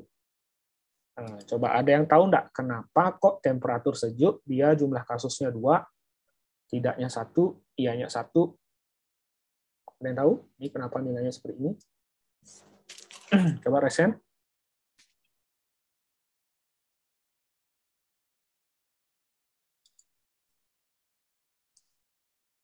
Kenapa nilainya 2, 1, 1?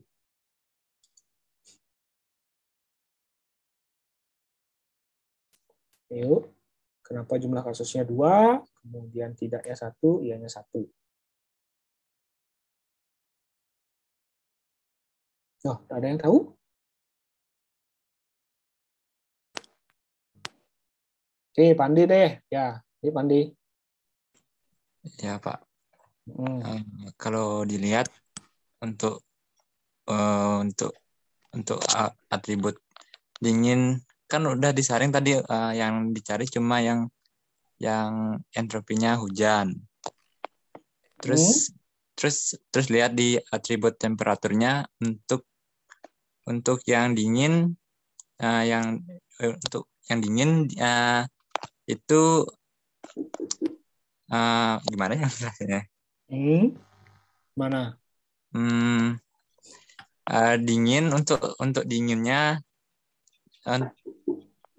kita bisa lihat jumlah kasus Bentar, Pak. Masih mikir gimana jelasnya ya.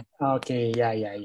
Nah, jadi gini ya, Pak Andi dan juga yang lainnya, yang jelas ini sudah difilter dulu oleh yang kelembabannya tinggi dan hujan. Jadi kita fokusnya di kelembabannya yang tinggi, jadi yang ini gitu ya, yang tinggi-tinggi, sama selain tinggi dia juga hujan gitu ya. Mana dia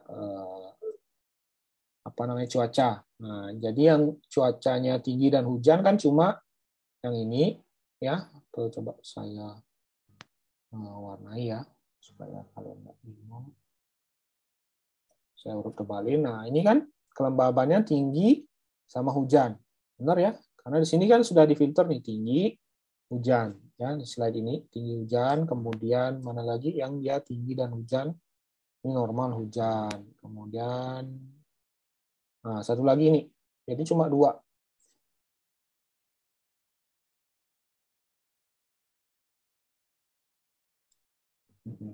Nah, cuma 2. Ya, tinggi hujan. Ya, sekali lagi dia sudah difilter oleh dua atribut ini, atribut kelembaban sama cuaca, kelembaban tinggi dan cuacanya hujan. Nah, sekarang kalau lihat tadi tabel ini, nah ini makanya dia kan 2 1 1 ya.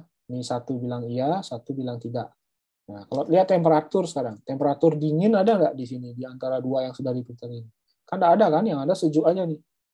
Ini sejuk gitu ya. Panas juga nggak ada, 0 berarti sejuk ada 2. Yang baris 4 sama baris 14 ini.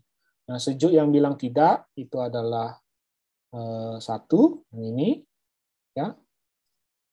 Kemudian sejuk yang bilang iya juga 1. Ini 1. Seperti itu. Nah, intinya sekarang kita berfokus di dua baris ini aja, Adik. Yang ini sama yang ini. Gitu ya. Kenapa kok 2 baris ini aja? Sekali lagi, karena kita sudah punya pohon keputusan yang setengah jadi seperti ini, yang sudah memfilter kelembaban yang tinggi dan cuacanya hujan. Kalau lihat dari data trainingnya, itu menyisakan 2 baris ini saja. Karena tadi difilter. Paham ya, Adik-adik ya? Nah, dari situ baru kita menentukan lagi untuk nilai gain untuk 2 atribut sisanya, yaitu atribut berangin, atribut temperatur, dan atribut berangin. Kalau kalian lihat cermati saja, kalian sudah bisa lihat nih, atribut temperatur masih agak susah. Kenapa? Karena sejuk ini pun masih bingung dia menentukan tidak sama iya, karena sama-sama kuat nih. Tidak bilang 1, iya bilang 1. Tapi kalau atribut berangin dia sudah jelas. True kalau dia berangin, ternyata memang berangin, true gitu ya. Tidaknya dia 0, iyanya 1 gitu. Kalau dia beranginnya false, tidaknya dia 1, iyanya dia 0. Gitu. Nah, sini sudah sudah clear entropinya 0, maka gainnya 1. Berarti yang paling tinggi adalah berangin. Ya, sehingga bentuk tree-nya itu menjadi seperti ini. Ya, selesainya seperti ini. Ya, kelembaban, cuaca, berangin, selesai. Ini ya. Paham kira-kira? Nah, ini sudah selesai, ini sudah semua menghasilkan prediksi. Kemudian mungkin kalian bertanya, Pak, temperatur berarti tidak dipakai, Pak? Ya, benar. Karena dari data training yang kita berikan, atribut temperatur itu tidak menentukan hasil prediksi, itu berarti bahasanya. Ya, jadi temperatur itu tidak bisa menentukan prediksi kita bermain atau enggak. Yang menentukan pertama itu adalah kelembaban. Jadi kalau kelembabannya normal, lah sebaiknya kamu bermain tenis. Tapi kalau kelembabannya tinggi, tunggu dulu, cek dulu cuacanya apa, ya. Cuacanya dia berawan, oke lah bermain. Kalau dia cuacanya cerah, malah tidak bermain. Tapi kalau cuacanya hujan, ntar dulu, lihat dulu berangin apa enggak dia. Kalau cuacanya dia hujan, tetapi dia berangin, malah bermain. Ya. Tapi kembali lagi adik-adik, Pak, ini kok nggak make sense, Pak ya. Ini sekali lagi dia berbasis dengan data yang kita berikan. Ya, jadi pohon keputusan ini kan dihasilkan dari data yang kita kasih adik-adik. Sekali lagi, makanya data training itu menentukan bentuk pohon keputusannya. Kalau data trainingnya beda, ya beda lagi pohon keputusannya. Mana tadi data training? Yang 14 data itu.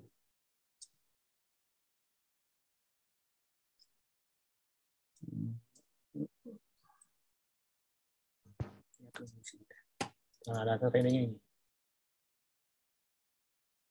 Ya, ini data trainingnya. Ya, menghasilkan pohon keputusan seperti yang tadi ini.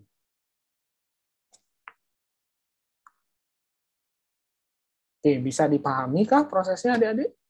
Ya, sampai menghasilkan pohon keputusan seperti ini ya, intinya mencari entropi dulu, setelah itu mencari gain, kemudian perhatikan nilai yang ada di data trainingnya, gitu ya. Sekali lagi ini data trainingnya, untuk bisa menghasilkan pohon keputusan seperti tadi. Nah, ini pohon keputusan. Mila, ada yang mau ditanyakan? Iya, ada Pak. Mungkin tadi kelewat saya. Untuk kelembaban itu kenapa bisa ada di atas, Pak ya? Karena pada saat perhitungan pertama, Mila, itu kelembaban yang gainnya paling tinggi. Nah, ini perhitungannya. Mana dia sudah ada. Nah, ini dia kelembaban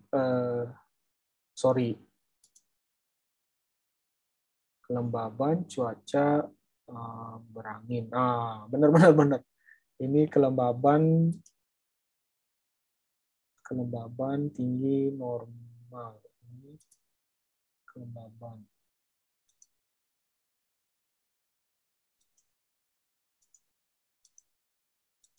Ini sebentar.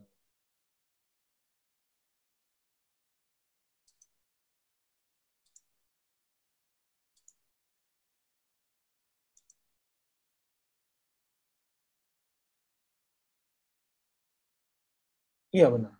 Nah, ini kan kelembaban yang paling tinggi ya, Mila, pada saat yang pertama. Kelembaban yang paling tinggi sehingga di di hasilnya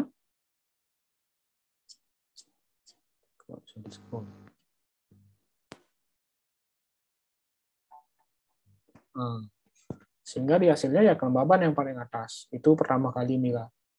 Kemudian setelah itu ya baru dilanjutkan. Ini berarti yang sudah difilter oleh kelembaban yang tinggi. Nah, dilanjutkan prosesnya untuk mengetahui setelah kelembaban itu ada atribut apa. Itu sih, Mila. Ya. Berarti dari gainnya Pak ya paling tinggi dia. Iya, benar. Jadi kalau memilih atribut itu harus dilihat gain mana yang paling tinggi. Sama juga proses yang lainnya ya. Ini proses yang kedua kan. Nah, kenapa setelah kelembaban ini cuaca, Pak? Kenapa tidak berangin dulu, baru setelah itu cuaca, atau malah temperatur? Karena dari proses perhitungan, setelah di sini difilter oleh kelembaban yang tinggi, gitu ya, ternyata gain yang paling besar itu adalah cuaca. Ini kan 0,6, sementara yang lainnya 0,0. Sehingga setelah kelembaban di sini yang dipilih itu adalah cuaca, gitu Mila, dan yang lain. Ya, itu juga setelah cuaca ini kenapa dia berangin, ya sama juga prosesnya. Yang juga tidak kalah pentingnya, Pak, kenapa kok cuaca ini kalau dia berawan dia langsung yes, Pak ya? Nah, dilihat dari kasus yang ada di data trainingnya, ya. Ternyata kalau cuacanya berawan, ke semua datanya itu mengatakan iya, gitu ya. Sementara tidak ada yang bilang tidak, sehingga di sini dia otomatis bisa langsung ke keputusan, ya bahwa kalau dia berawan bermain tenis. Kalau dia cerah, malah dia no, ya. Sama juga di sini bisa dilihat dari 3 data cerah, ketiga-tiganya dia mengatakan tidak. Ya, 0 yang bilang ya. Seperti itu, Mila dan yang lainnya, semoga dimengerti. Ya. Baik Pak, terima kasih. Ya.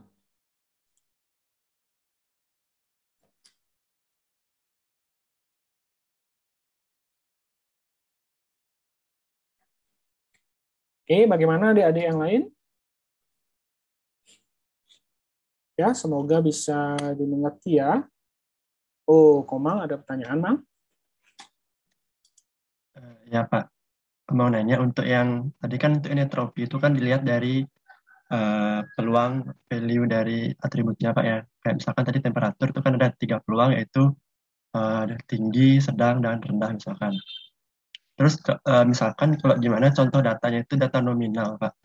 Kayak misalkan temperaturnya itu 37 derajat, 36 derajat, itu kan peluangnya bakal banyak, Pak. Apa itu kita kategorikan dulu atau gimana, Pak? Benar, Mang. Dikategorikan dulu. Jadi misalkan Komang menentukan batasnya itu, Pak, saya maunya temperaturnya. Temperatur kan dari 0 derajat sampai 100 derajat kalau Celcius ya, Mang ya. Nah, misalkan yang tinggi itu misalkan di atas 75 gitu. Kemudian yang sedang itu dari 30 sampai 75, kemudian yang rendah itu 30 ke bawah. Nah, itu kemudian dikategorikan berdasarkan apa namanya yang tadi sudah kita putuskan batas-batasnya.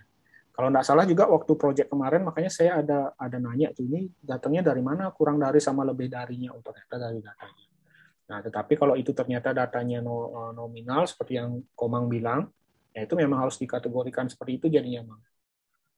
Karena kalau dia spesifik sekali, cabangnya per 0, 1 derajat, 2 derajat, 3 derajat, banyak sekali cabangnya jadi. Gitu. Tetapi ya itu nanti akan menentukan juga hasil prediksinya. Nah, makanya nanti pada saat menentukan berapa derajat itu ya bergantung dari karakteristik data training yang Komang berikan gitu ya. Contoh misalkan kalau secara umum kan dari 0 derajat sampai 100 derajat. Tetapi jangan-jangan data yang Komang punya itu semuanya di atas 75. Kan semuanya tinggi jadinya, tidak ada yang rendah.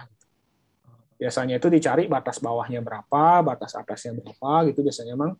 Misalkan data Komang itu batas bawahnya sekali ternyata cuma 40 derajat gitu ya. Kemudian batas atasnya sekali 75, ya udah dari 40 sampai 75 itu kalau dibagi 3 ya tinggal dibagi intervalnya 3 itu bisa. Biasanya seperti itu. Nah, kalau memang strict menggunakan ingin mengolah data nominal itu, nah solusinya dia nggak cocok pakai decision tree, Mang. Nah, itulah salah satu kendala pakai decision tree. Nah, Komang bisa pakai SVM, bisa pakai Naive Bayes gitu jadinya. Itu yang nggak perlu men-split datanya menjadi kategori tadi. Itu. Nah, salah satu keterbatasan decision tree, nah seperti yang kasusnya Komang sebenarnya, itu agak tricky sedikit menentukan berapa interval-intervalnya tadi. Oke, Pak. Gitu, Mang. Nah, Komang sudah terbayang lah berarti itu. Nah, nanti kalau Komang datanya seperti itu, antara tadi melakukan yang seperti saya sarankan atau mengganti metodenya. Ya, jangan pakai decision tree, pakai metode yang lain. KNN, SVM, nah, itu bisa yang kayak data-data kayak tadi langsung diolah. Gitu ya. Seperti itu, Mang. Ya, semoga bisa memberikan jawaban. Terima kasih, Pak. Oke. Ada lagi adik-adik? Nah, bagus sekali tadi pertanyaannya Komang. Wahyu, ada mau tanya? Bisa lihat gain-nya itu lagi, Pak. Gain yang mana, Yu? Di slide maksudnya ya? Ya. Yang total? Ya. Oke.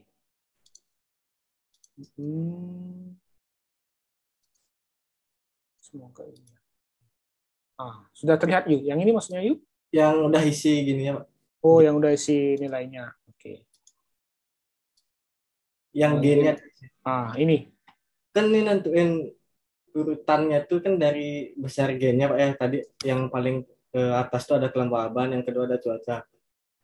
Nggak bisa langsung dari sini aja lihat, kan paling besar tuh kelembaban, lalu yang kedua langsung ada cuaca. Nggak perlu lagi gini, apa namanya?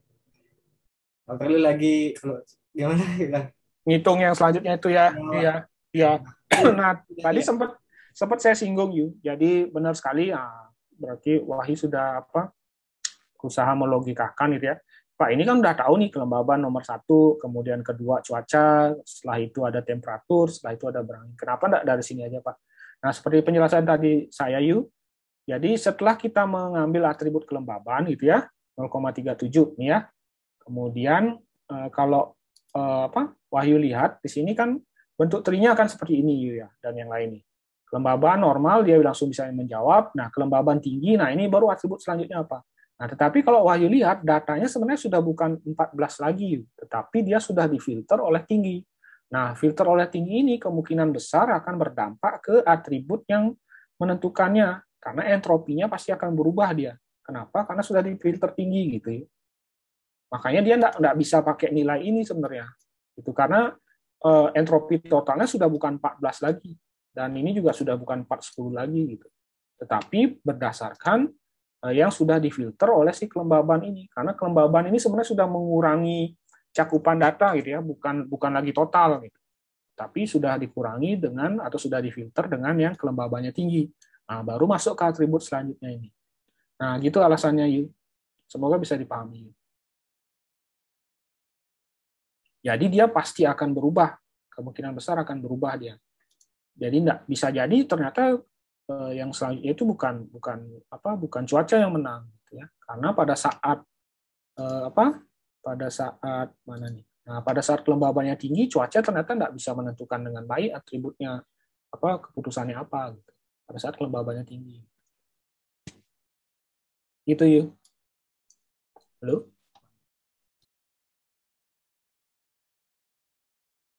Ya, makanya di sini dia total kasusnya itu jadinya ini 7, 4, 3 gitu. Ya, bukan 14 lagi. Sehingga nilai gennya pun dia berbeda.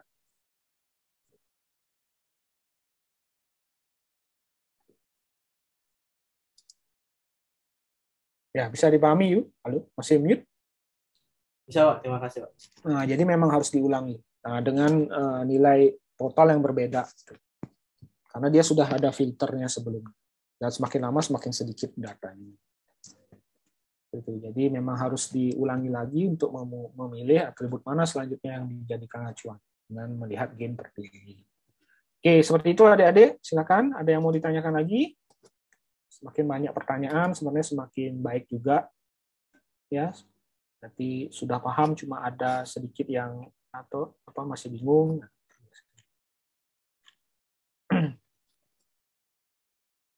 Nanti slide-nya juga saya akan share di e-learning, kalian bisa cermati lagi gitu ya.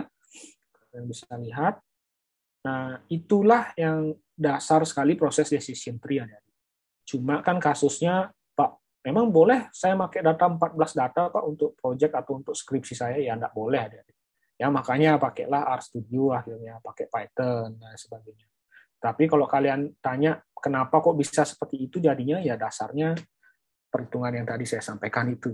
Ya, cuma diotomatisasi dengan coding kalian, gitu ya. Nah, dengan library yang sudah ada yang tinggal pakai gitu. Tapi kalau dasarnya sebenarnya proses yang tadi. Kemudian kalau kalian sudah paham prosesnya, nanti kalau kalian berpindah ke metode yang lain itu sebenarnya lebih cepat. Sekali lagi kan saya tadi jelasin metode namanya C4.5 adik-adik ya. Kalian kenal metode Naive Bayes, metode KNN dan lain sebagainya itu ya secara konsep sebenarnya tidak jauh berbeda dari yang tadi saya jelaskan. Ya, kalau Naive Bayes itu tantangannya di pembuatan model berupa persamaan probabilitasnya. Kalau tadi kan tantangannya membentuk decision tree-nya. Ya, tetapi basisnya sama-sama data training. Ya. Kalau SPM menantangnya adalah menarik garis pembatas untuk menentukan dia apa, atribut kelasnya apa.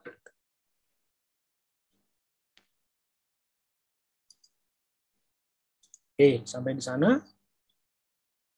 Bagaimana? Apakah ada yang bingung?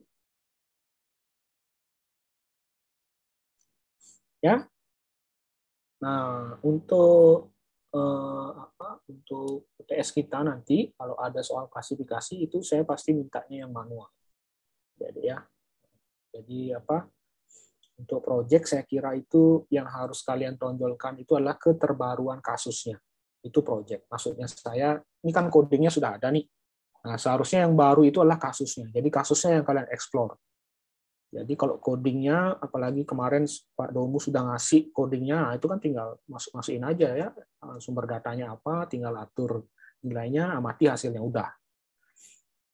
Tapi kalau perhitungan ini, sebenarnya datanya bisa yang sederhana, tetapi fokusnya di perhitungannya, prosesnya kayak gimana. Tapi kalau nanti kalian sudah saya ajarkan pakai aplikasi, rencananya saya pakai Orange juga, itu nanti fokusnya akan di kasusnya gitu ya. Jadi karena metodenya sudah diotomatisasi, kalian sudah bisa langsung ketahuan hasilnya gitu.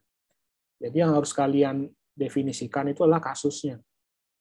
Ya, ini kasusnya apa? Oh, memprediksi apa misalkan ini cocok diberikan beasiswa atau enggak gitu, misalkan. Berdasarkan data apa, datanya dari mana. Sementara untuk metode prediksinya ya pakai yang sudah ada gitu ya, yang sudah di RStudio, sudah di Orange Data Mining gitu. Ya, oke, itu saja dari saya. Adik-adik ya, ada yang mau ditanyakan kah?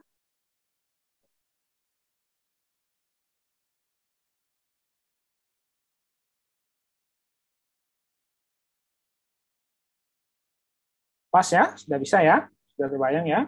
Oke, kalau sudah paham, saya kira mungkin itu yang ingin saya sampaikan, adik-adik ya. Apa namanya? Semoga bisa dipelajari. Nanti saya share rekaman dan juga slide-nya. Apa namanya? Untuk minggu depan berarti kita akan laksanakan UTS untuk data mining ini, ya. Apa namanya? Silakan belajar dengan baik. apa yang sudah dipelajari dari awal sampai dengan yang tadi saya sampaikan. Ya, terima kasih semuanya adik-adik. Ya, selamat melanjutkan aktivitas. Selamat siang semuanya. Semoga semua selalu diberikan kesehatan. Ya, terima kasih atas perhatian. Siang Pak, terima kasih. Ya, siang semuanya.